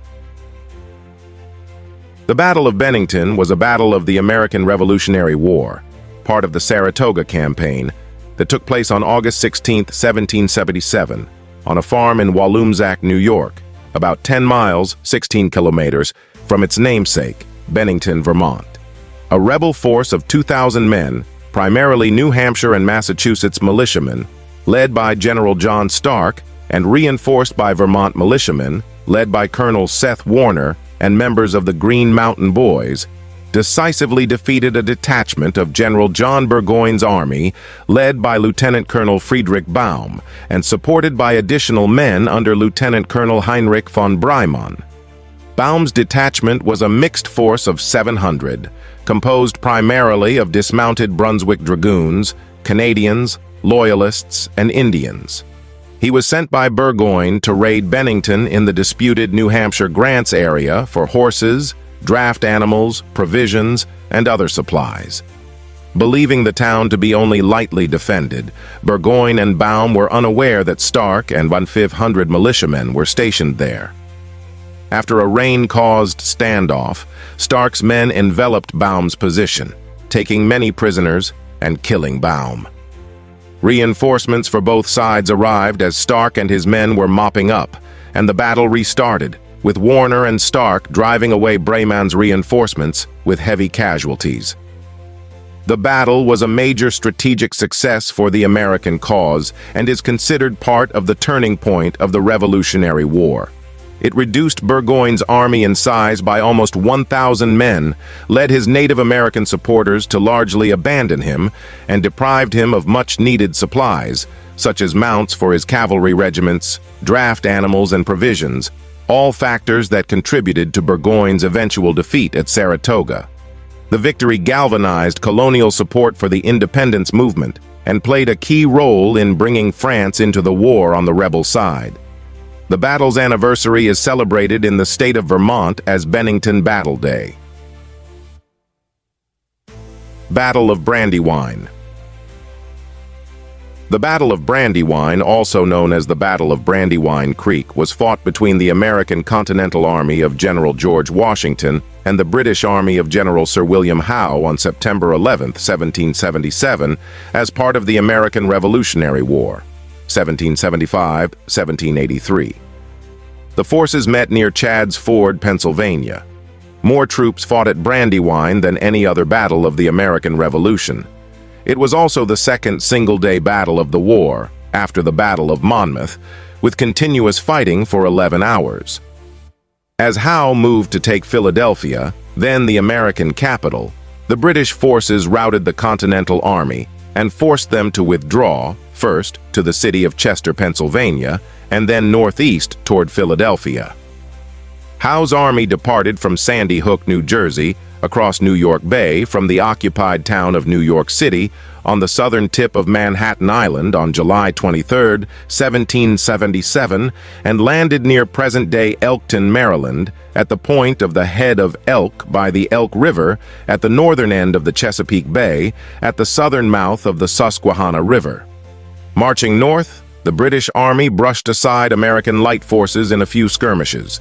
General Washington offered battle with his army posted behind Brandywine Creek, off the Christina River. While part of his army demonstrated in front of Chadds Ford, Howe took the bulk of his troops on a long march that crossed the Brandywine far beyond Washington's right flank. Due to poor scouting, the Americans did not detect Howe's column until it reached a position in rear of their right flank. Belatedly, 3 divisions were shifted to block the British flanking force at Birmingham Friends Meeting House and School, a Quaker meeting house. After a stiff fight, Howe's wing broke through the newly formed American right wing, which was deployed on several hills. At this point, Lieutenant General Wilhelm von Knyphausen attacked Chadds Ford and crumpled the American left wing. As Washington's army streamed away in retreat, he brought up elements of General Nathanael Greene's division, which held off Howe's column long enough for his army to escape to the northeast. Polish General Casimir Pulaski defended Washington's rear, assisting in his escape. The defeat and subsequent maneuvers left Philadelphia vulnerable. The British captured it 2 weeks later on September 26th, resulting in the city falling under British control for 9 months, until June of 1778. Battles of Saratoga. The battles of Saratoga, September 19th and October 7th, 1777, marked the climax of the Saratoga campaign, giving a decisive victory to the Americans over the British in the American Revolutionary War. British General John Burgoyne led an invasion army of 7,200, 8,000 men southward from Canada in the Champlain Valley, hoping to meet a similar British force marching northward from New York City and another British force marching eastward from Lake Ontario. The goal was to take Albany, New York. The southern and western forces never arrived, and Burgoyne was surrounded by American forces in upstate New York, 15 miles, 24 per kilometer, short of his goal. He fought 2 battles which took place 18 days apart on the same ground 9 miles, 14 kilometers south of Saratoga, New York. He gained a victory in the first battle despite being outnumbered, but lost the second battle after the Americans returned with an even larger force. Burgoyne found himself trapped by much larger American forces with no relief, so he retreated to Saratoga, now Schuylerville, and surrendered his entire army there on October 17th. His surrender, says historian Edmund Morgan, was a great turning point of the war because it won for Americans the foreign assistance, which was the last element needed for victory. Burgoyne's strategy to divide New England from the southern colonies had started well but slowed due to logistical problems. He won a small tactical victory over American General Horatio Gates and the Continental Army in the September 19th Battle of Freeman's Farm, at the cost of significant casualties. His gains were erased when he again attacked the Americans in the October 7th Battle of Bemis Heights, and the Americans captured a portion of the British defenses. Burgoyne was therefore compelled to retreat, and his army was surrounded by the much larger American force at Saratoga, forcing him to surrender on October 17th. News of Burgoyne's surrender was instrumental in formally bringing France into the war as an American ally. although it had previously given supplies, ammunition, and guns, notably the de Valliere cannon, which played an important role in Saratoga. The battle on September 19th began when Burgoyne moved some of his troops in an attempt to flank the entrenched American position on Bemis Heights. American Major General Benedict Arnold anticipated the maneuver and placed significant forces in his way. Burgoyne did gain control of Freeman's Farm, but it came at the cost of significant casualties. Skirmishing continued in the days following the battle, while Burgoyne waited in the hope that reinforcements would arrive from New York City. Patriot militia forces continued to arrive meanwhile, swelling the size of the American army. Disputes within the American camp led Gates to strip Arnold of his command. British General Sir Henry Clinton moved up from New York City and attempted to divert American attention by capturing Forts Clinton and Montgomery in the Hudson River Highlands on October 6th and Kingston on October 13th, but his efforts were too late to help Burgoyne. Burgoyne attacked Bemis Heights again on October 7th after it became apparent that he would not receive relieving aid in time. This battle culminated in heavy fighting marked by Arnold's spirited rallying of the American troops. Burgoyne's forces were thrown back to the positions that they held before the September 19th battle, and the Americans captured a portion of the entrenched British defenses. Battle of Paoli. The Battle of Paoli, also known as the Battle of Paoli Tavern or the Paoli Massacre, was a battle in the Philadelphia campaign of the American Revolutionary War, fought on September 20th, 1777, in the area surrounding present-day Malvern, Pennsylvania. Following the American retreats at the Battle of Brandywine and the Battle of the Clouds, George Washington left a force under Brigadier General Anthony Wayne behind to monitor and harass the British as they prepared to move on the revolutionary capital of Philadelphia. On the evening of September 20th, British forces under Major General Charles Grey led a surprise attack on Wayne's encampment near the Paoli Tavern. Although there were relatively few American casualties, claims were made that the British took no prisoners and granted no quarter, and the engagement became known as the Paoli Massacre. Battle of Germantown. After defeating the Continental Army at the Battle of Brandywine on September 11th and the Battle of Paoli on September 20th, Howe outmaneuvered Washington, seizing Philadelphia, the capital of the United States, on September 26th. Howe left a garrison of some 3,000 troops in Philadelphia, while moving the bulk of his force to Germantown, then an outlying community to the city. Learning of the division, Washington determined to engage the British. His plan called for 4 separate columns to converge on the British position at Germantown. The 2 flanking columns were composed of 3,000 militia, while the center left, under Nathaniel Greene, the center right under John Sullivan, and the reserve under Lord Stirling were made up of regular troops. The ambition behind the plan was to surprise and destroy the British force, much in the same way as Washington had surprised and decisively defeated the Hessians at Trenton. In Germantown, Howe had his light infantry and the 40th Foot spread across his front as pickets. In the main camp, Wilhelm von Knuphausen commanded the British left, while Howe himself personally led the British right.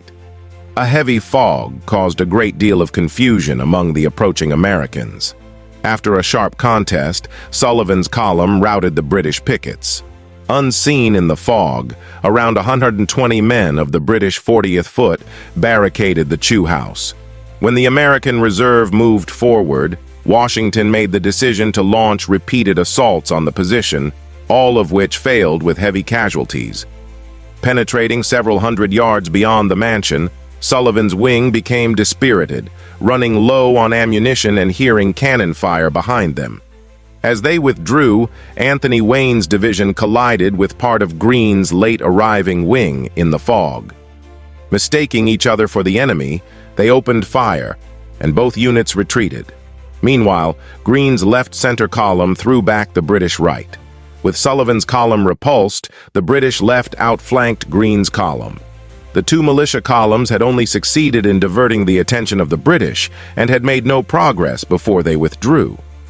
Despite the defeat, France, already impressed by the American success at Saratoga, decided to lend greater aid to the Americans. Howe did not vigorously pursue the defeated Americans, instead turning his attention to clearing the Delaware River of obstacles at Red Bank and Fort Mifflin. After unsuccessfully attempting to draw Washington into combat at White Marsh, Howe withdrew to Philadelphia. Washington, his army intact, withdrew to Valley Forge, where he wintered and retrained his forces. Battle of Red Bank.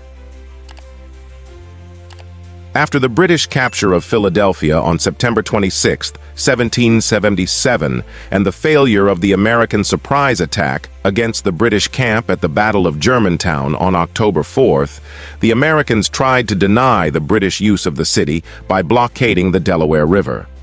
To that end, 2 forts were constructed commanding the river. One was Fort Mercer on the New Jersey side at the Red Bank Plantation in what was then part of Deptford Township, now National Park, New Jersey. The other was Fort Mifflin on Mud Island, in the Delaware River just south of its confluence with the Schuylkill River, on the Pennsylvania side opposite Fort Mercer. So long as the Americans held both forts, British Navy ships could not reach Philadelphia to resupply the army.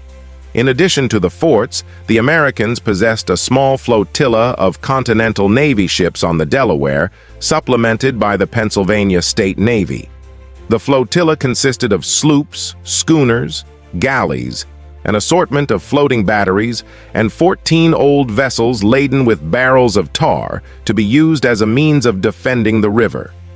Meanwhile, 2,000 Hessian mercenary troops under the command of Colonel Karl von Donop was sent to take Fort Mercer on the left bank, or New Jersey side, of the Delaware River just south of Philadelphia, but was decisively defeated by a far inferior force of colonial defenders. Although the British did take Fort Mercer a month later, the victory supplied a sorely needed morale boost to the American cause, delayed British plans to consolidate gains in Philadelphia, and relieved pressure on General George Washington's army to the north of the city. Battle of White Marsh. George Washington, Commander-in-Chief of the American Revolutionary Forces, spent the weeks after his defeat at the Battle of Germantown encamped with the Continental Army in various locations throughout Montgomery County, just north of British-occupied Philadelphia. In early November, the Americans established an entrenched position approximately 16 miles, 26 kilometers, north of Philadelphia along the Wissahickon Creek and Sandy Run, primarily situated on several hills between Old York Road and Bethlehem Pike. From here, Washington monitored British troop movements in Philadelphia and evaluated his options. On December 4th, General Sir William Howe, the Commander-in-Chief of British forces in North America, led a sizable contingent of troops out of Philadelphia in one last attempt to destroy Washington and the Continental Army before the onset of winter. After a series of skirmishes, Howe called off the attack and returned to Philadelphia without engaging Washington in a decisive conflict. With the British back in Philadelphia, Washington was able to march his troops to winter quarters at Valley Forge. Valley Forge. Valley Forge functioned as the third of 8 winter encampments for the Continental Army's main body, commanded by General George Washington during the American Revolutionary War.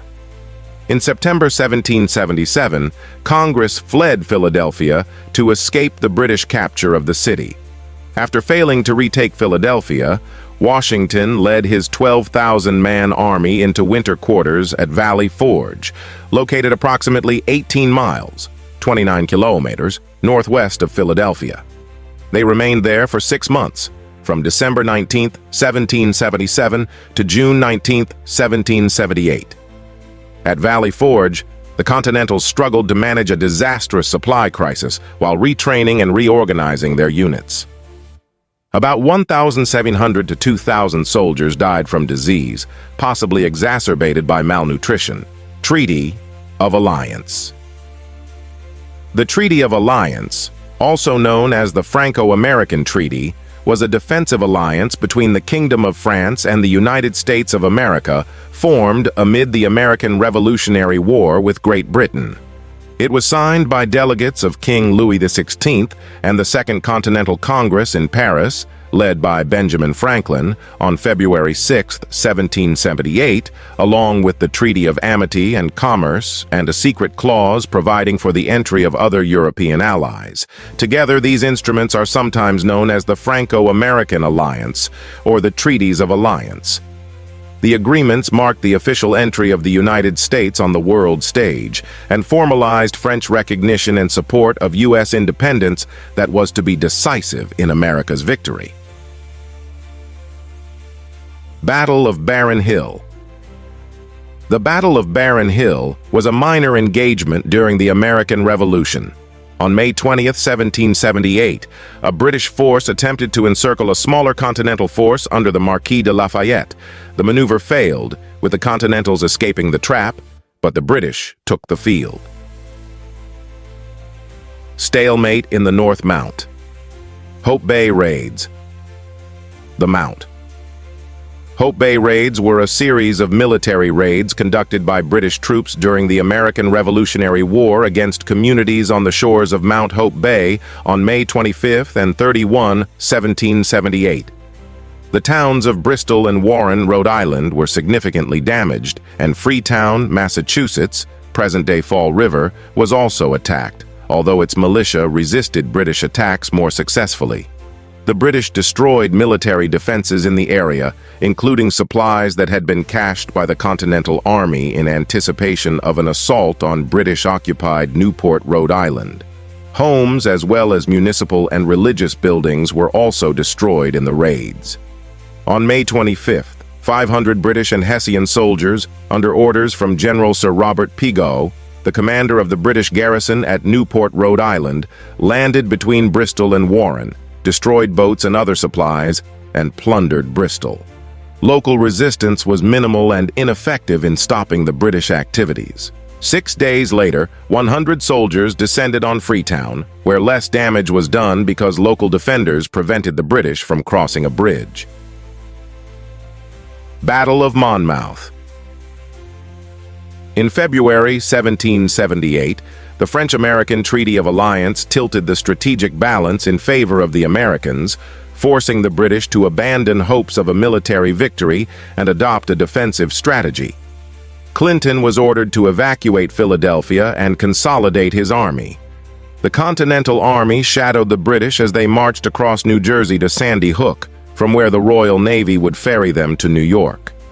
Washington's senior officers urged varying degrees of caution, but it was politically important for him not to allow the British to withdraw unscathed.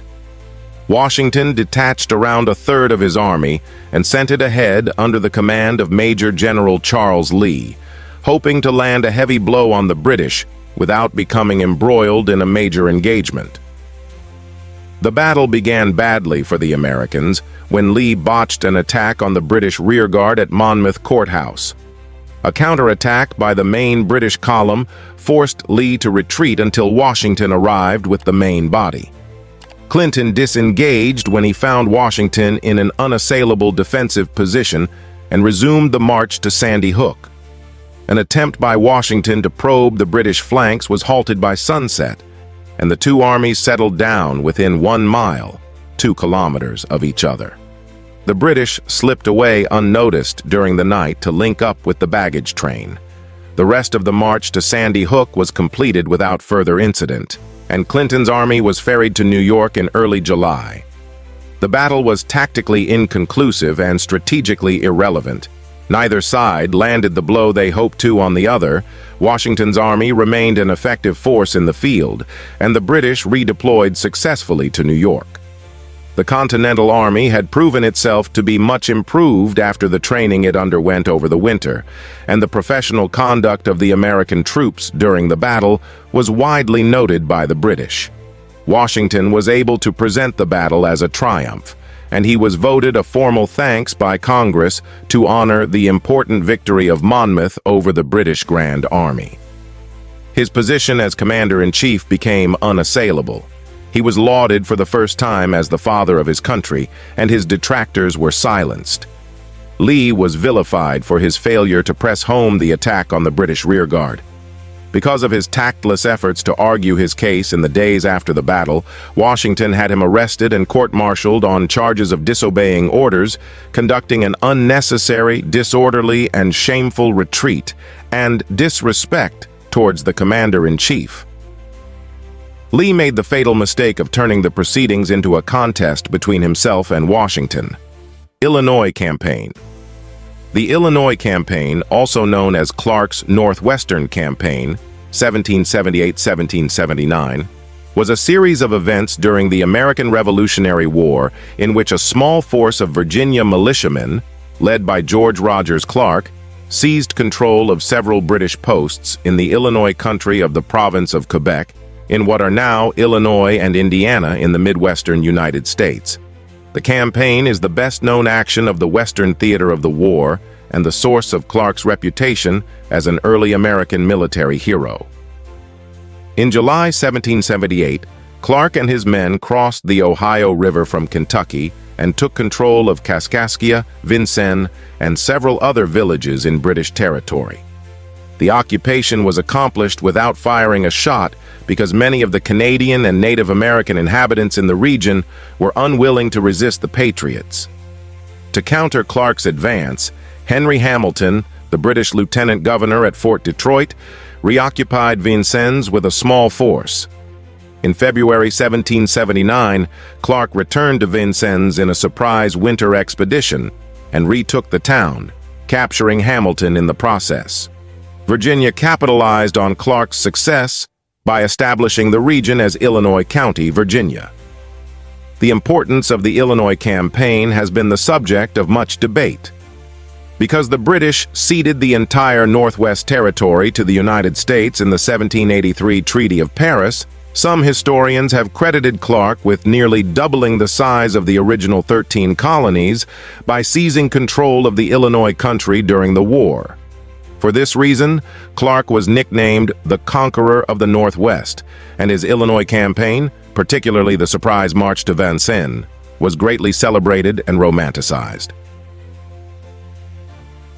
Battle of Rhode Island. The Battle of Rhode Island took place on August 29, 1778. Continental Army and militia forces under the command of Major General John Sullivan had been besieging the British forces in Newport, Rhode Island, which is situated on Aquidneck Island. But they had finally abandoned their siege and were withdrawing to the northern part of the island. The British forces then sortied, supported by recently arrived Royal Navy ships, and they attacked the retreating Americans. The battle ended inconclusively, but the Continental forces withdrew to the mainland and left Aquidneck Island in British hands. The battle was the first attempt at cooperation between French and American forces, following France's entry into the war as an American ally.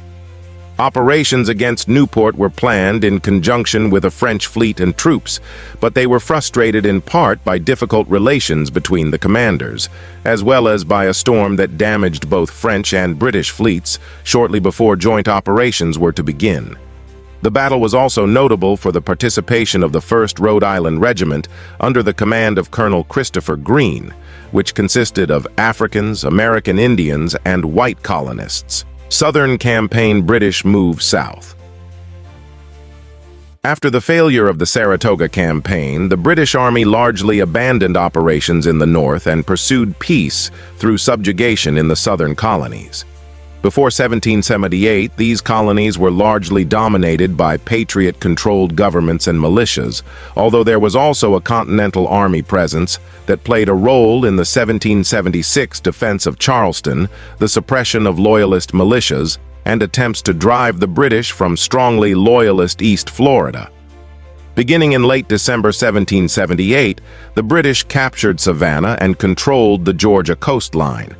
It was followed in 1780 by operations in South Carolina that included the defeat of Continental forces at Charleston and Camden. At the same time, France, in 1778, and Spain, in 1779, declared war on Great Britain in support of the United States. The Southern theater of the American Revolutionary War was the central theater of military operations in the second half of the American Revolutionary War, 1778-1781. It encompassed engagements primarily in Virginia, Georgia, and South Carolina. Tactics consisted of both strategic battles and guerrilla warfare. Cherry Valley Massacre.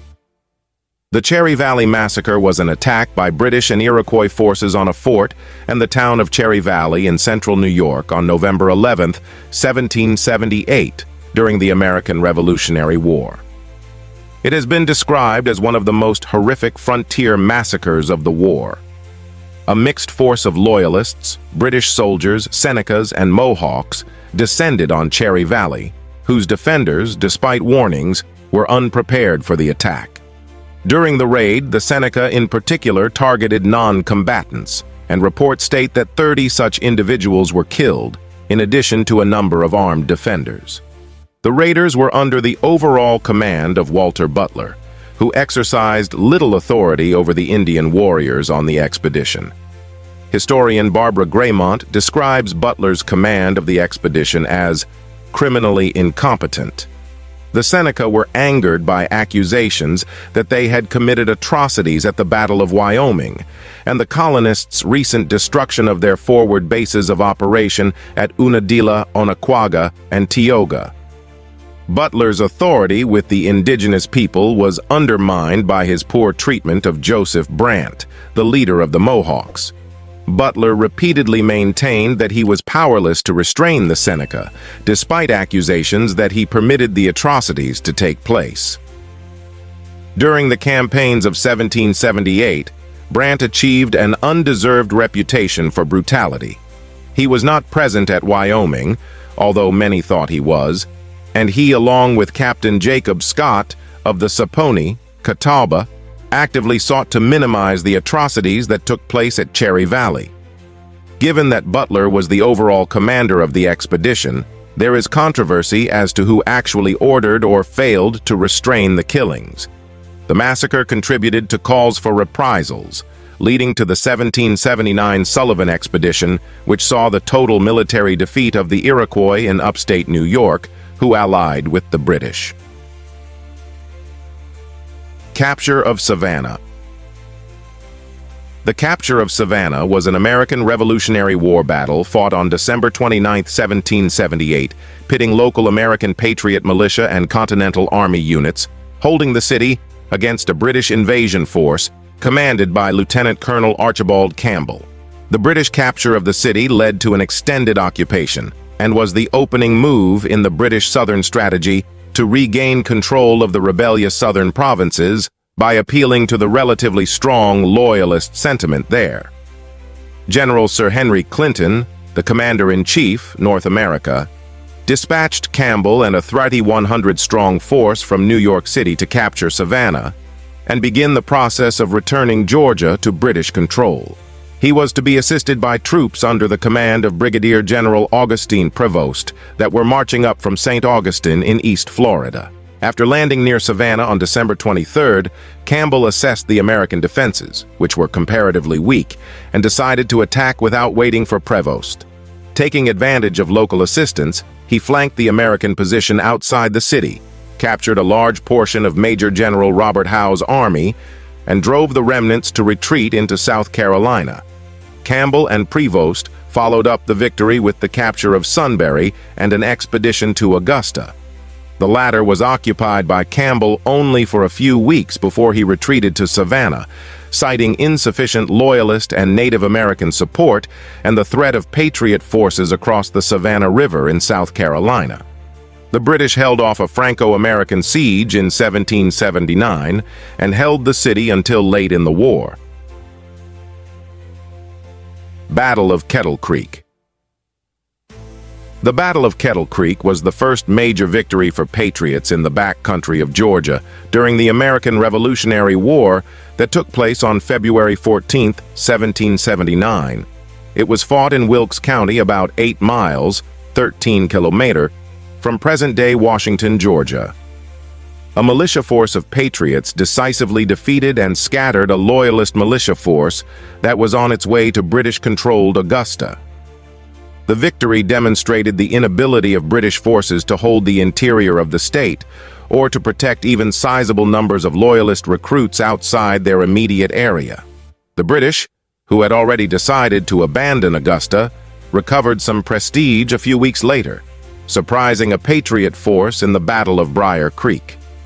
Georgia's back country would not come fully under British control until after the 1780 siege of Charleston broke Patriot forces in the South. Siege of Fort Vincennes. The Siege of Fort Vincennes, also known as the Siege of Fort Sackville and the Battle of Vincennes, was a Revolutionary War frontier battle fought in present-day Vincennes, Indiana, won by a militia led by American commander George Rogers Clark over a British garrison led by Lieutenant Governor Henry Hamilton. Roughly half of Clark's militia were Canadian volunteers sympathetic to the American cause. After a daring wintertime march, the small American force was able to force the British to surrender the fort, and in a larger frame, the Illinois Territory. Battle of Briar Creek. The Battle of Briar Creek was an American Revolutionary War battle fought on March 3, 1779, near the confluence of Briar Creek with the Savannah River in eastern Georgia. A mixed Patriot force consisting principally of militia from North Carolina and Georgia, along with some Continental regulars, was defeated, suffering significant casualties. The rout damaged Patriot morale. Briar Creek thwarted American attempts to force the enemy out of the new state and guaranteed British dominance in the region. The battle occurred only a few weeks after a Patriot victory over a Loyalist militia at Kettle Creek, north of Augusta, reversing its effect on morale. William Moultrie, in his Memoirs of the War, wrote that the loss at Briar Creek extended the war by a year and made possible the British invasion of South Carolina in 1780. Chesapeake Raid. The Chesapeake Raid was an American Revolutionary War campaign by British naval forces under the command of Commodore Sir George Collier and land forces led by Major General Edward Matthew.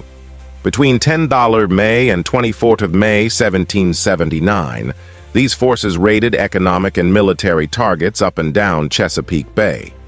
The speed with which the British moved caught many of the bay's communities by surprise, so there was little to no resistance. The British destroyed economically important supplies of tobacco and coal, and destroyed naval ships, port facilities, and storehouses full of military supplies. Spain and the American Revolutionary War. Spain played an important role in the independence of the United States as part of its conflict with Britain. Spain declared war on Britain as an ally of France, itself an ally of the American colonies. Most notably, Spanish forces attacked British positions in the south and captured West Florida from Britain in the Siege of Pensacola.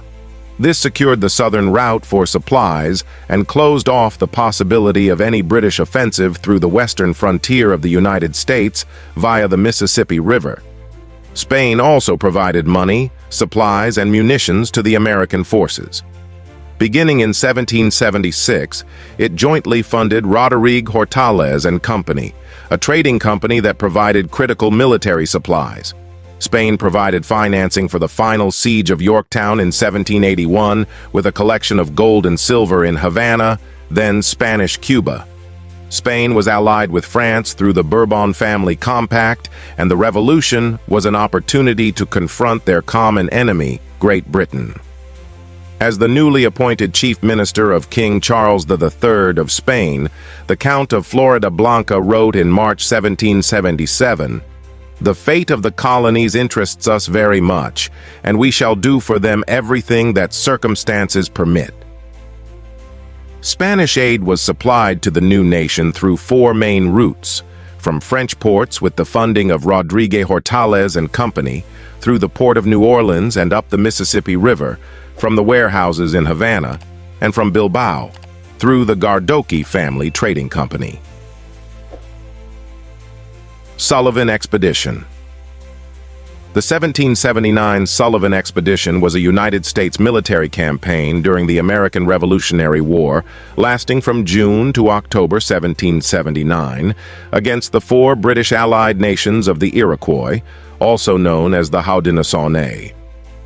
The campaign was ordered by George Washington in response to the 1778 Iroquois and British attacks on Wyoming, German Flats, and Cherry Valley. The campaign had the aim of taking the war home to the enemy to break their morale. The Continental Army carried out a scorched earth campaign in the territory of the Iroquois Confederacy in what is now western and central New York. The expedition was largely successful, with more than 40 Iroquois villages razed and their crops and food stores destroyed. The campaign drove 5,000 Iroquois to Fort Niagara, seeking British protection. The campaign depopulated the area for post-war settlement and opened up the vast Ohio country, western Pennsylvania, West Virginia, and Kentucky to post-war settlement. Some scholars argue that it was an attempt to annihilate the Iroquois and describe the expedition as a genocide, although this term is disputed and it is not commonly used when discussing the expedition. Historian Fred Anderson describes the expedition as close to ethnic cleansing instead. Some historians have also related this campaign to the concept of total war, in the sense that the total destruction of the enemy was on the table. Battle of Stono Ferry.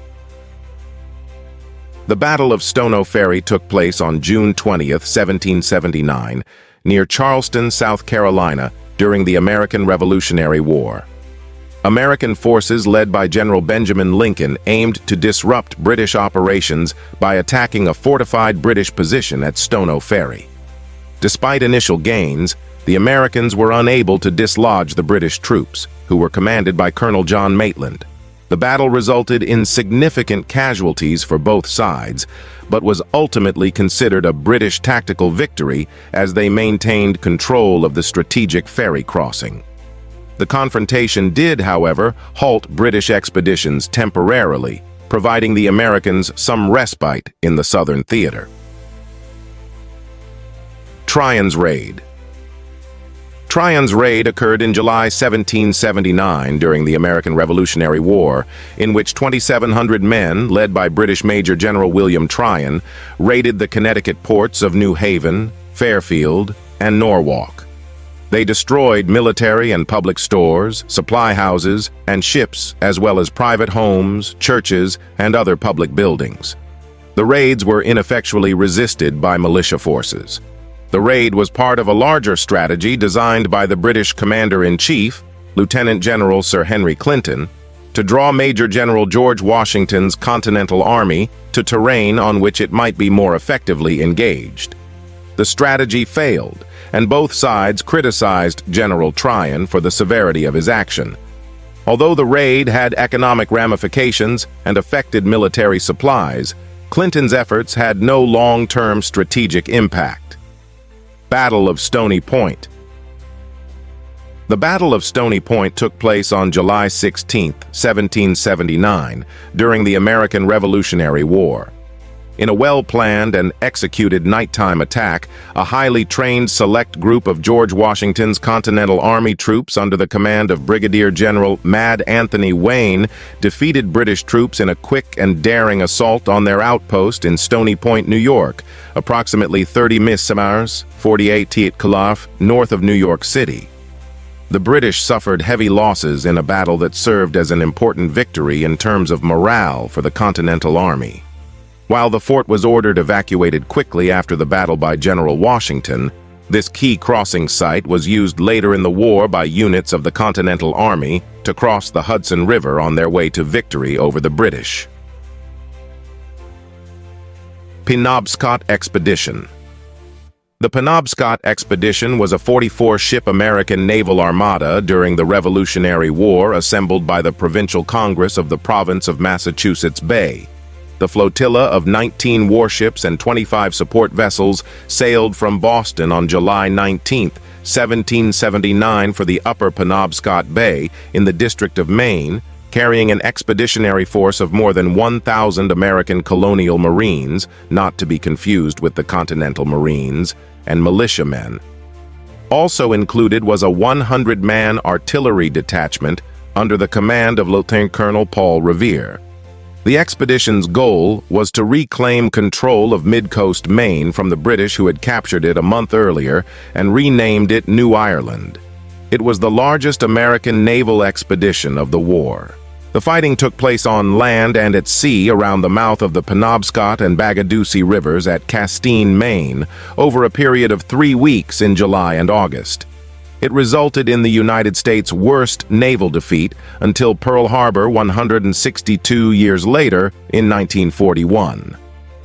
On June 17th, British Army forces landed under the command of General Francis McLean and began to establish a series of fortifications around Fort George on the Majabigwadisi Peninsula in the upper Penobscot Bay, with the goals of establishing a military presence on that part of the coast and establishing the colony of New Ireland. In response, the province of Massachusetts raised an expedition to drive them out, with some support from the Continental Congress.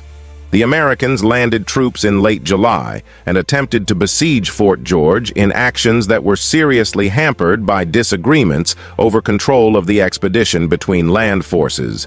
Commander Brigadier General Solomon Lovell and Expedition Commander Commodore Dudley Saltonstall, who was later dismissed from the Navy for ineptitude.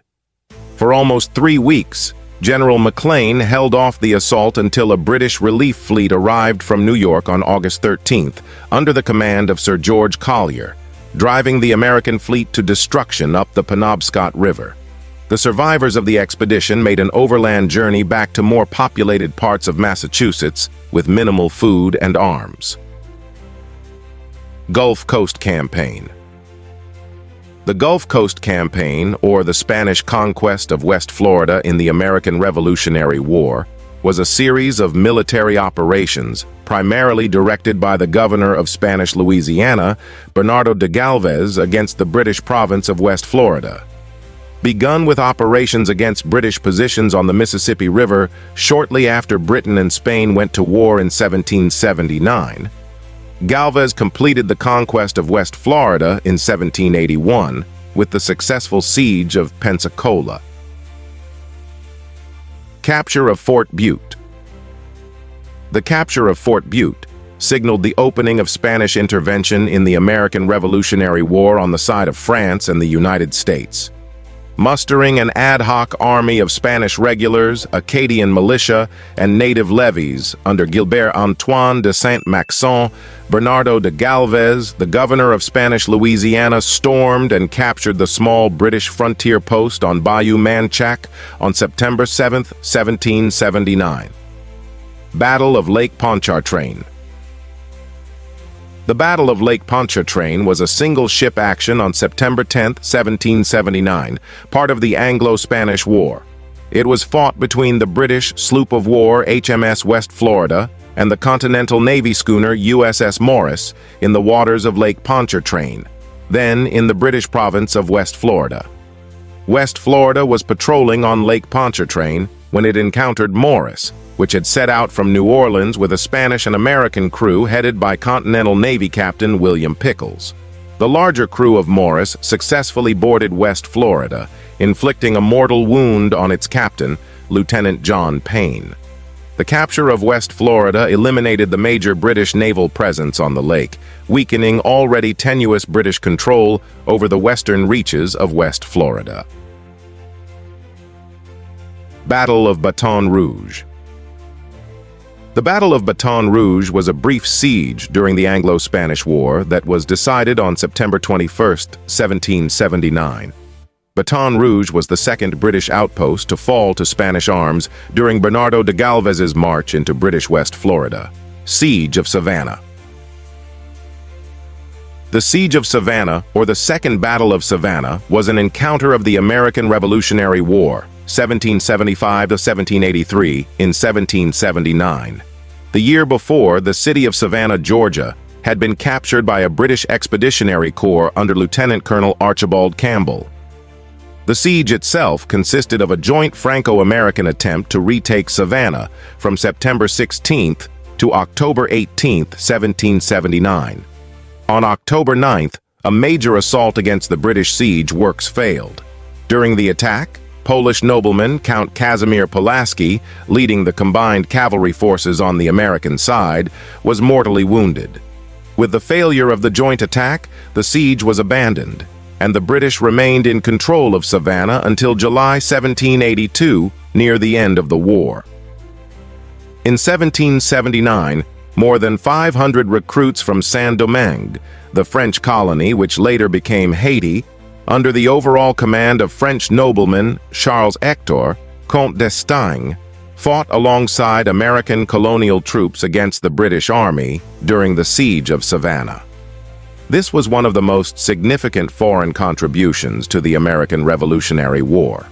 This French colonial force had been established 6 months earlier and was led by white officers.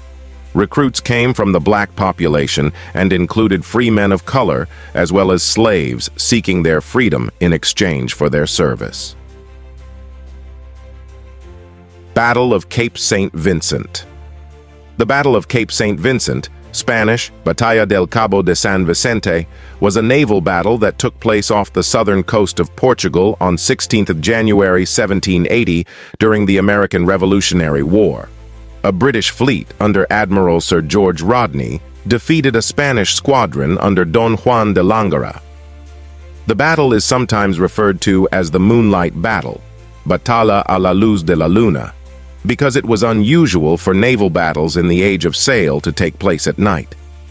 It was also the first major naval victory for the British over their European enemies in the war, and proved the value of copper sheathing the hulls of warships. Battle of Fort Charlotte. The Battle of Fort Charlotte, or the Siege of Fort Charlotte, was a 2-week siege conducted by Spanish General Bernardo de Galvez against the British fortifications guarding the port of Mobile, which was then in the British province of West Florida and now in Alabama during the Anglo-Spanish War of 1779-1783. Fort Charlotte was the last remaining British frontier post capable of threatening New Orleans in Spanish Louisiana. Its fall drove the British from the western reaches of West Florida and reduced the British military presence in West Florida to its capital, Pensacola. Galvez's army sailed from New Orleans aboard a small fleet of transports on January 28, 1780. On February 25th, the Spaniards landed near Fort Charlotte. The outnumbered British garrison resisted stubbornly until Spanish bombardment breached the walls. The garrison commander, Captain Elias Durnford, had waited in vain for relief from Pensacola, but was forced to surrender. Their capitulation secured the western shore of Mobile Bay and opened the way for Spanish operations against Pensacola. Siege of Charleston. The Siege of Charleston was a major engagement and major British victory, fought between March 29 to May 12, 1780, during the American Revolutionary War. The British, following the collapse of their northern strategy in late 1777 and their withdrawal from Philadelphia in 1778, shifted their focus to the American southern colonies. After approximately 6 weeks of siege, Major General Benjamin Lincoln, commanding the Charleston garrison, surrendered his forces to the British. It was one of the worst American defeats of the war. Battle of Monk's Corner. The Loyalist British Legion, under the command of Lieutenant Colonel Banastri Tarleton, surprised an American force stationed at Monk's Corner and drove them away. The action cut off an avenue of escape for Benjamin Lincoln's besieged army. Aside from the British Legion and the 33rd Foot and 64th Foot led by Lieutenant Colonel James Webster, the force included Loyalists, the American Volunteers, led by Major Patrick Ferguson. Battle of St. Louis. The Battle of St. Louis was an unsuccessful attack led by the British on St. Louis, a French settlement in Spanish Louisiana, founded on the west bank of the Mississippi River after the 1763 Treaty of Paris on May 26, 1780, during the American Revolutionary War. A former British militia commander led a force primarily of Indians and attacked the settlement. Fernando de Leyva, the lieutenant governor of Spanish Louisiana, led the local militia to fortify the town as best as they could and successfully withstood the attack. On the opposite bank of the Mississippi, a second simultaneous attack on the nearby former British colonial outpost of Cahokia, occupied by Patriot Virginians, was also repulsed. The retreating Indians destroyed the crops and took captive civilians outside the protected area. The British failed to defend their side of the river and thus effectively ended any attempts to gain control of the Mississippi River during the war. Waxhaw Massacre. The Waxhaw Massacre took place during the American Revolutionary War on May 29, 1780, near Lancaster, South Carolina, between a Continental Army force led by Abraham Buford and a mainly Loyalist force led by British officer Banastre Tarleton. Buford refused an initial demand to surrender, but when his men were attacked by Tarleton's cavalry, many threw down their arms to surrender. Buford apparently attempted to surrender. However, the British commanding officer Tarleton was shot at during the truce, causing his horse to fall and trap him. Loyalists and British troops were outraged at the breaking of the truce in this manner and proceeded to fall on the Americans. While Tarleton was trapped under his dead horse, the British continued killing the Continental soldiers, including soldiers who were not resisting. The British gave little quarter to the rebels. Of the 400 or so Continentals, 113 were killed with sabers, 150 so badly injured they could not be moved, and the British and Loyalists took 53 prisoners. Tarleton's quarter, thereafter, meant refusing to take prisoners. In subsequent battles in the Carolinas, it became rare for either side to take significant prisoners. The Battle of Waxhaws became the subject of an intensive propaganda campaign by the Continental Army to bolster recruitment and incite resentment against the British. After Lord Cornwallis surrendered at Yorktown, the only British officer not invited to dine with General Washington was Tarleton. Battle of Connecticut Farms. The Battle of Connecticut and Concord, fought June 7, 1780, was one of the last major battles between British and American forces in the northern colonies during the American Revolutionary War. Hessian General Wilhelm von Knyphausen, in command of the British garrison at New York City, made an attempt to reach the principal Continental Army encampment at Morristown, New Jersey. Knyphausen's advance was strongly met by companies of the New Jersey militia at Connecticut Farms, present-day Union Township. After stiff resistance, the militia were forced to withdraw, but the battle and skirmishing that preceded it sufficiently delayed Knyphausen's advance that he remained there for the night. After realizing that further advance on Morristown would probably be met by even more resistance, Knyphausen withdrew back toward New York. Battle of Springfield. The Battle of Springfield was fought during the American Revolutionary War on June 23, 1780, in Union County, New Jersey. After the Battle of Connecticut Farms on June 7, 1780, had foiled Lieutenant General Wilhelm, Baron von Knyphausen's expedition to attack General George Washington's army at Morristown, New Jersey, Knyphausen and Lieutenant General Sir Henry Clinton, British Commander-in-Chief in North America, decided upon a second attempt. Although the British were initially able to advance, they were ultimately forced to withdraw in the face of newly arriving rebel forces, resulting in a Continental victory. The battle effectively ended British ambitions in New Jersey. Battle of Hanging Rock. The British, in complete control of both South Carolina and Georgia, established outposts in the interior of both states to recruit Loyalists and to suppress Patriot dissent. One of these outposts was established at Hanging Rock, in present-day Lancaster County, south of Heath Springs.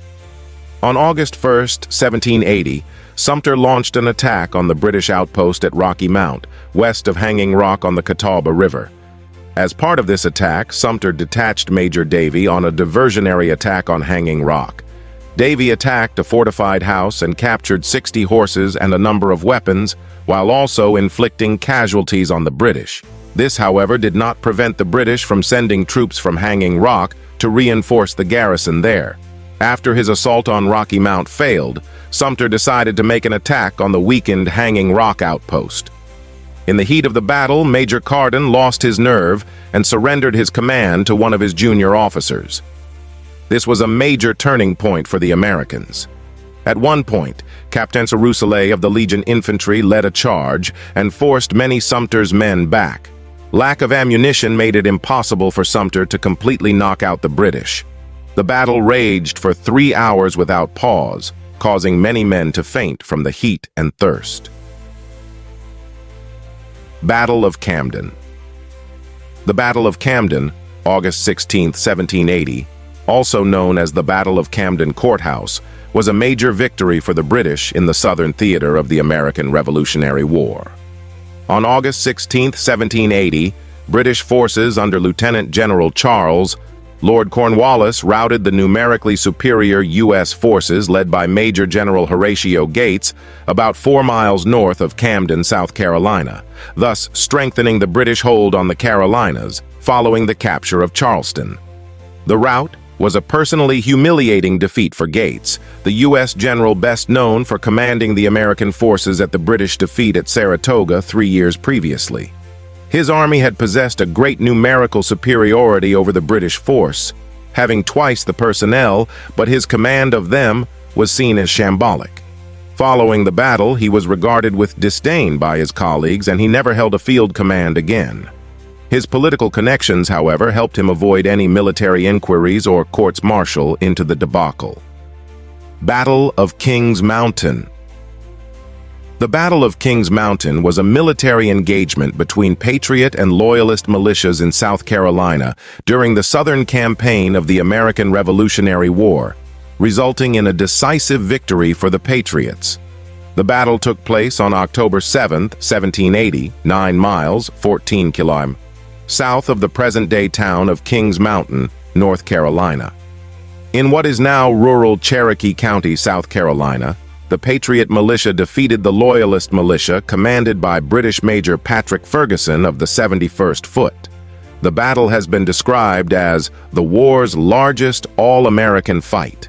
Ferguson had arrived in North Carolina in early September 1780 to recruit troops for the Loyalist militia and protect the flank of Lord Cornwallis's main force.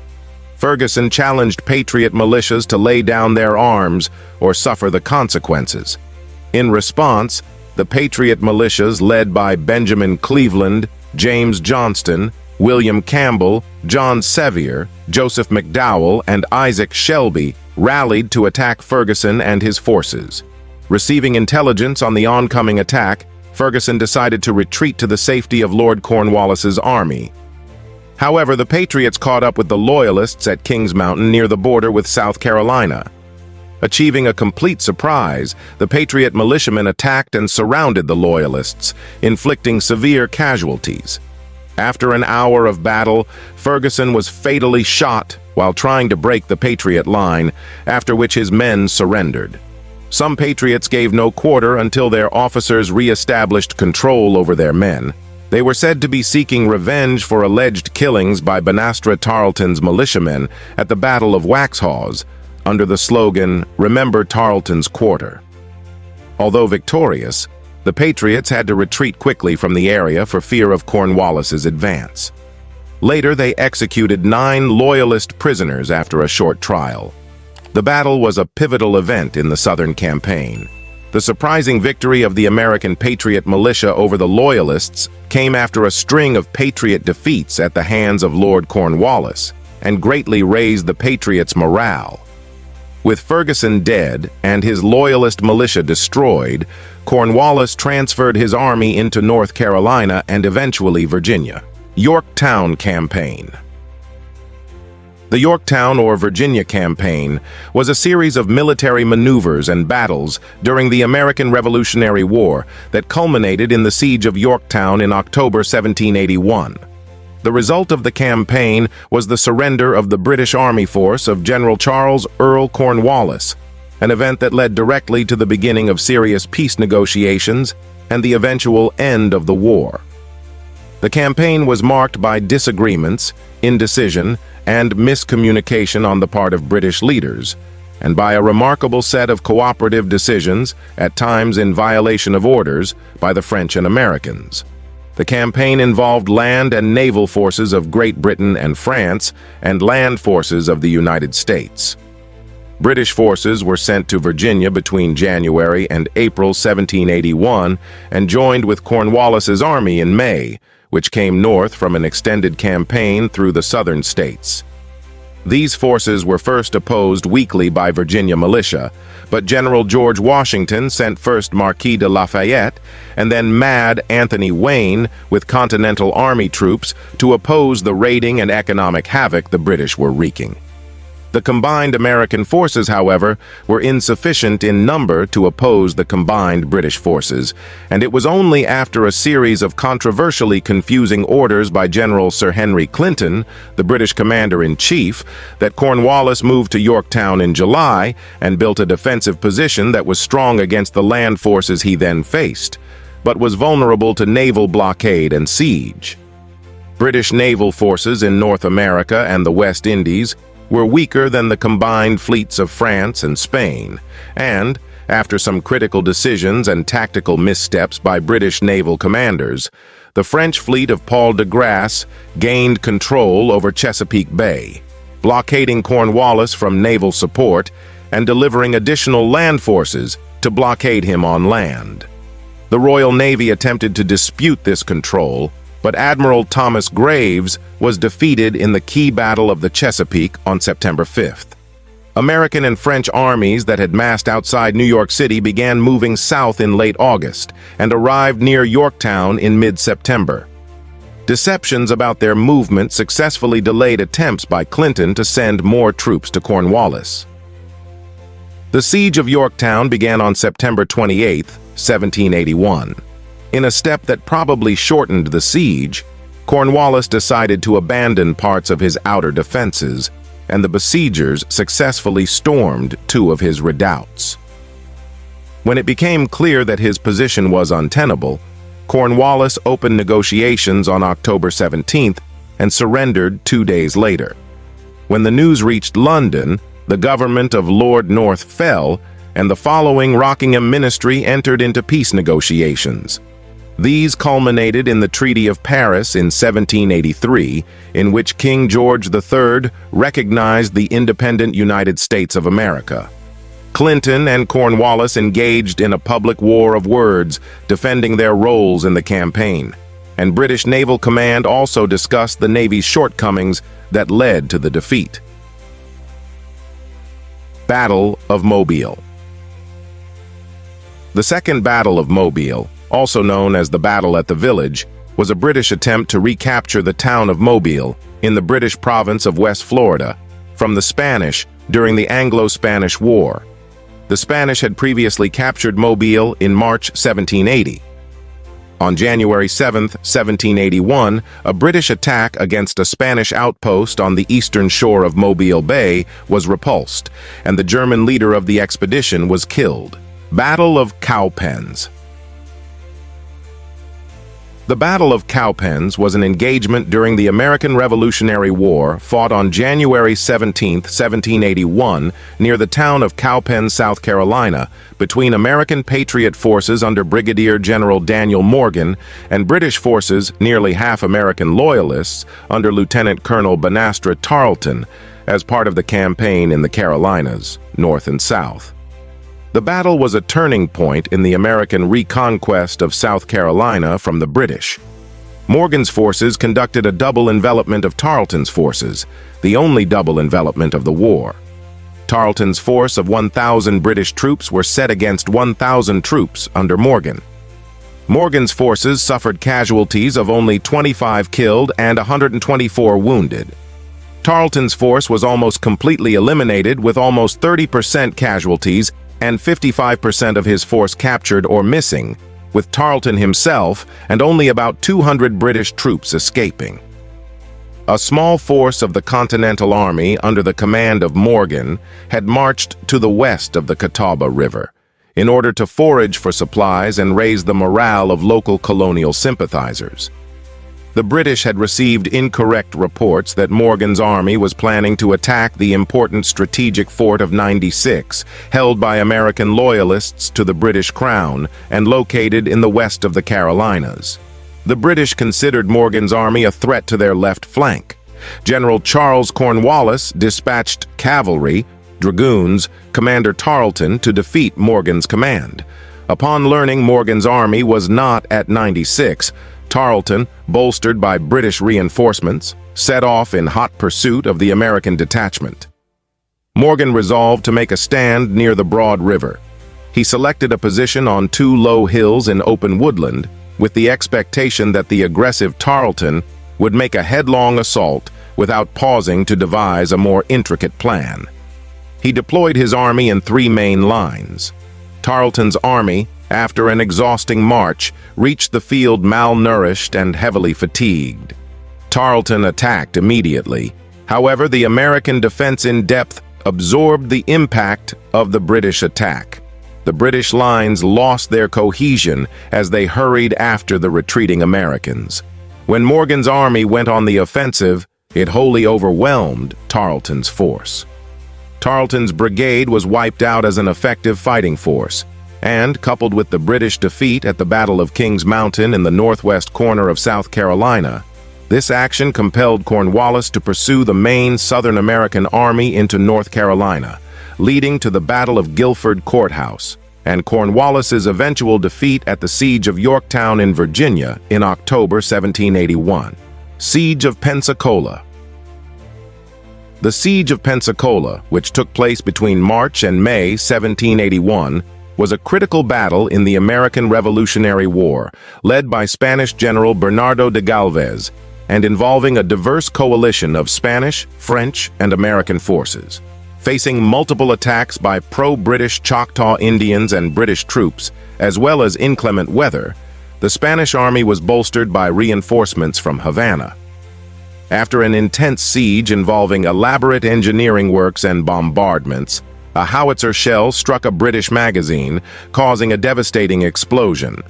This event turned the tide in favor of the Spanish, who soon overwhelmed the remaining British defenses. General John Campbell surrendered on May 10, 1781, resulting in a significant Spanish victory that ended British sovereignty in West Florida and weakened British influence in the Gulf of Mexico. Battle of Guilford Courthouse. On 18th of January, Cornwallis learned he had lost 1/4 of his army at the Battle of Cowpens. Yet he was still determined to pursue Greene into North Carolina and destroy Greene's army. At Ramsor's Mill, Cornwallis burned his baggage train, except the wagons he needed to carry medical supplies, salt, ammunition, and the sick. On 14th of March, Cornwallis learned that Greene was at Guilford Courthouse. On 15th March, Cornwallis marched down the road from New Garden toward Guilford Courthouse. General Charles Cornwallis, 2,100-man British force, defeated Major General Nathaniel Greene's 4,500 Americans. The British Army, however, suffered considerable casualties, with estimates as high as 27% of their total force. The battle was the largest and most hotly contested action in the American Revolution's Southern theater. Before the battle, the British had great success in conquering much of Georgia and South Carolina with the aid of strong loyalist factions and thought that North Carolina might be within their grasp. In fact, the British were in the process of heavy recruitment in North Carolina when this battle put an end to their recruiting drive. In the wake of the battle, Greene moved into South Carolina, while Cornwallis chose to march into Virginia and attempt to link with roughly 3,500 men under British Major General Phillips and American turncoat Benedict Arnold.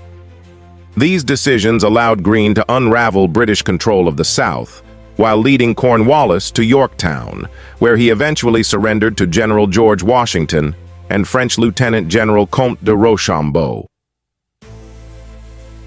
Siege of 96. The Siege of 96 was a siege in western South Carolina late in the American Revolutionary War. From May 22nd to June 18, 1781, Continental Army Major General Nathaniel Greene led 1,000 troops in a siege against the 550 Loyalists in the fortified village of 96, South Carolina. The 28-day siege centered on an earthen fortification known as Star Fort. Despite having more troops, Greene was unsuccessful in taking the town and was forced to lift the siege when Lord Rawdon approached from Charleston with British troops. Lockery's defeat. Lockery's defeat, also known as the Lockery Massacre, was a battle fought on August 24, 1781, near present-day Aurora, Indiana, in the United States. The battle was part of the American Revolutionary War, 1775 to 1783, which began as a conflict between Great Britain and the 13 colonies before spreading to the western frontier, where American Indians entered the war as British allies. The battle was short and decisive. About 100 Indians of local tribes, led by Joseph Brant, a Mohawk military leader who was temporarily in the West, ambushed a similar number of Pennsylvania militiamen, led by Archibald Lockery. Brant and his men killed or captured all of the Pennsylvanians without suffering any casualties. Battle of the Chesapeake. The Battle of the Chesapeake, also known as the Battle of the Virginia Capes, or simply the Battle of the Capes, was a crucial naval battle in the American Revolutionary War that took place near the mouth of the Chesapeake Bay on 5 September 1781. The combatants were a British fleet led by Rear Admiral Sir Thomas Graves and a French fleet led by Rear Admiral François-Joseph Paul, the Comte de Grasse. The battle was strategically decisive in that it prevented the Royal Navy from reinforcing or evacuating the besieged forces of Lieutenant General Lord Cornwallis at Yorktown, Virginia. The French were able to achieve control of the sea lanes against the British and provided the Franco-American Army with siege artillery and French reinforcements. These proved decisive in the Siege of Yorktown, effectively securing independence for the 13 colonies. Admiral de Grasse had the option to attack British forces in either New York or Virginia. He opted for Virginia, arriving at the Chesapeake at the end of August. Admiral Graves learned that de Grasse had sailed from the West Indies for North America and that French Admiral de Barras had also sailed from Newport, Rhode Island. He concluded that they were going to join forces at the Chesapeake. He sailed south from Sandy Hook, New Jersey, outside New York Harbor, with 19 ships of the line, and arrived at the mouth of the Chesapeake early on 5 September to see de Grasse's fleet already at anchor in the bay. De Grasse hastily prepared most of his fleet for battle, 24 ships of the line, and sailed out to meet him. Battle of Groton Heights. The Battle of Groton Heights was a battle of the American Revolutionary War fought on September 6, 1781, between a small Connecticut militia force led by Lieutenant Colonel William Ledyard and the more numerous British forces led by Brigadier General Benedict Arnold and Lieutenant Colonel Edmund Eyre. Lieutenant General Sir Henry Clinton ordered Arnold to raid the port of New London, Connecticut, in an unsuccessful attempt to divert General George Washington from marching against Lord Cornwallis's army in Virginia. The raid was a success, but the Connecticut militia stubbornly resisted British attempts to capture Fort Griswold across the Thames River in Groton, Connecticut.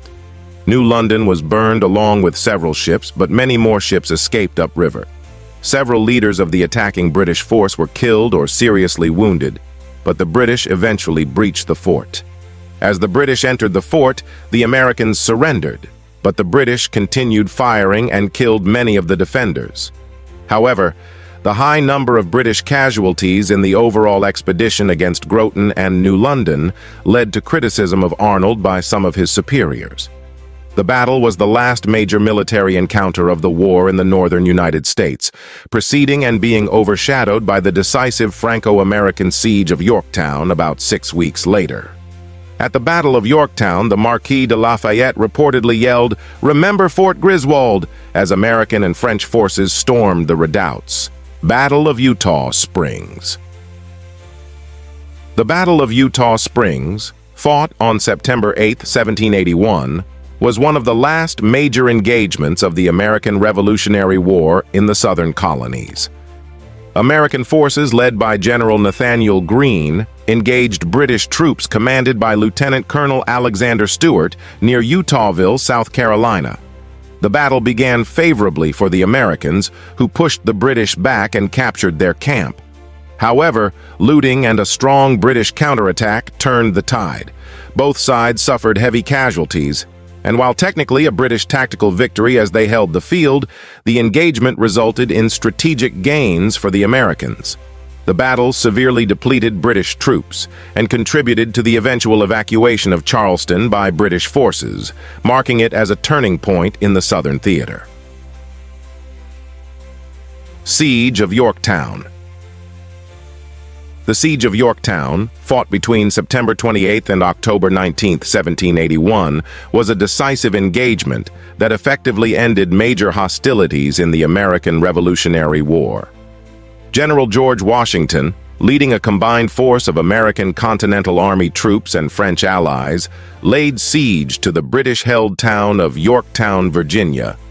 The British garrison was commanded by General Charles Cornwallis, who had taken a defensive position in the hopes of being resupplied or reinforced by the British Navy. However, the French Navy, under the command of Admiral de Grasse, successfully blockaded Chesapeake Bay, cutting off Cornwallis from any naval support. The Allied forces constructed siege lines and began to bombard the British positions, making it increasingly difficult for Cornwallis to hold out. American and French troops methodically closed in on the British defenses, while their artillery steadily weakened the British capability to fight back. Washington ordered an attack on 2 key British redoubts on October 14th, which were successfully captured, thereby allowing the Allies to position their artillery even closer to the British lines. Facing an untenable situation, Cornwallis attempted a failed breakout and ultimately was forced to seek terms of surrender. On October 19, 1781, British forces officially surrendered, effectively ending significant military activities in North America. The victory at Yorktown had far-reaching implications. It broke British resolve to continue the war and led to the commencement of peace negotiations. The Treaty of Paris was signed in 1783, formally recognizing the United States of America as an independent nation. Battle of Johnstown. The Battle of Johnstown was one of the last battles in the northern theater of the American Revolutionary War, with approximately 1,400 engaged at Johnstown, New York, on October 25, 1781. Local American forces, led by Colonel Marinus Willett of Johnstown, ultimately put to flight the British forces under the command of Major John Ross of the King's Royal Regiment of New York and Captain Walter Butler of Butler's Rangers. This was the first time so many British regular army troops participated in a border raid in this area. The British retreated northwards, and Marinus Willett marched to German flats to try to cut them off. The British managed to escape, but Walter Butler was killed. Battle of the Sants. The Battle of the Sants was an important naval battle in the Caribbean between the British and the French that took place 9 to 12 April 1782. The British victory was considered their greatest over the French during the American Revolutionary War. The British fleet under Admiral Sir George Rodney defeated a French fleet under the Comte de Grasse, forcing the French and Spanish to abandon a planned invasion of Jamaica. The French had blockaded the British army at Chesapeake Bay the year before during the Siege of Yorktown and supported the eventual American victory in their revolution. This battle, however, halted their momentum and had a significant effect on peace negotiations to end the war. The French suffered heavy casualties at the Sant, and many were taken prisoner, including de Grasse. 4 French ships of the line were captured. including the flagship, and one was destroyed. Battle of Blue Licks. The Battle of Blue Licks, fought on August 19, 1782, was one of the last battles of the American Revolutionary War. The battle occurred 10 months after Lord Cornwallis's surrender at Yorktown, which had effectively ended the war in the East. On a hill next to the Licking River, in what is now Robertson County, Kentucky, then Fayette County, Virginia, a force of about 50 Loyalists, along with 300 indigenous warriors, ambushed and routed 182 Kentucky militiamen. It was the last victory for the Loyalists and natives during the Frontier War. British, Loyalist, and native forces would engage in fighting with American forces once more the following month in Wheeling, West Virginia, during the siege of Fort Henry. Expulsion of the Loyalists. As the war concluded with Great Britain defeated by the Americans and the French, the most active Loyalists were no longer welcome in the United States and sought to move elsewhere in the British Empire. The departing Loyalists were offered free land in British North America. Many were prominent colonists whose ancestors had originally settled in the early 17th century, while a portion were recent settlers in the 13 colonies with few economic or social ties. Many had their property confiscated by patriots. Loyalists resettled in what was initially the province of Quebec, including modern-day Ontario, and in Nova Scotia, including modern-day New Brunswick. Their arrival marked the arrival of an English-speaking population in the future Canada west and east of the Quebec border. Many Loyalists from the American South brought their slaves with them, as slavery was also legal in Canada. An imperial law in 1790 assured prospective immigrants to Canada that their slaves would remain their property. However, more black Loyalists were free, having been given their freedom from slavery by fighting for the British or joining British lines during the Revolution. The government helped them resettle in Canada as well, transporting nearly 3,500 free blacks to New Brunswick. Treaty of Paris. The Treaty of Paris, signed in Paris by representatives of King George III of Great Britain and representatives of the United States on September 3, 1783, officially ended the American Revolutionary War and state of conflict between the two countries and acknowledged the 13 colonies, which had been part of colonial British America, as an independent and sovereign nation. The treaty set the boundaries between British North America, later called Canada, and the United States, on lines the British labeled as exceedingly generous. Details included fishing rights and restoration of property and prisoners of war. This treaty and the separate peace treaties between Great Britain and the nations that supported the American cause, including France, Spain, and the Dutch Republic, are known collectively as the Peace of Paris.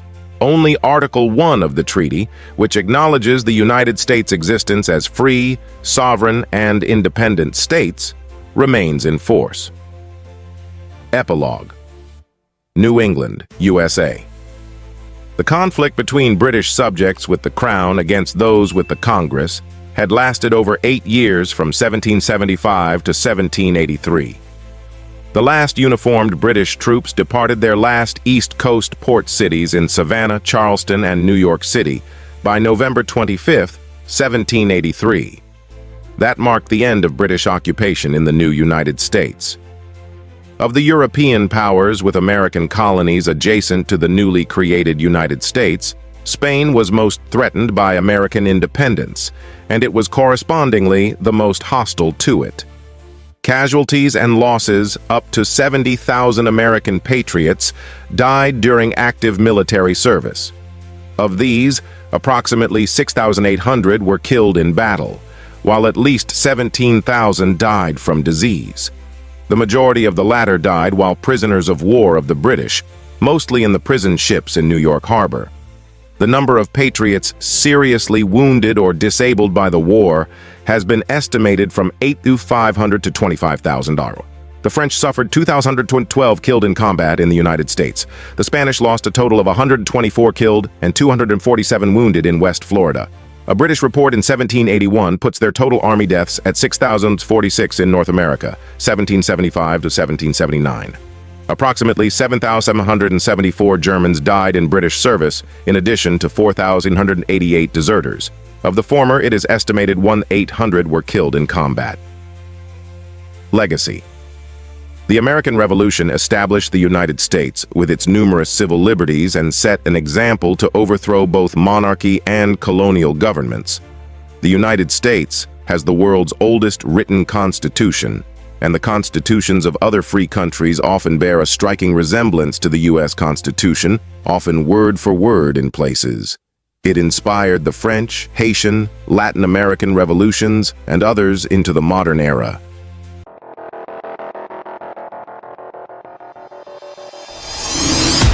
We offer you deep historical information from history on YouTube channel. Subscribe.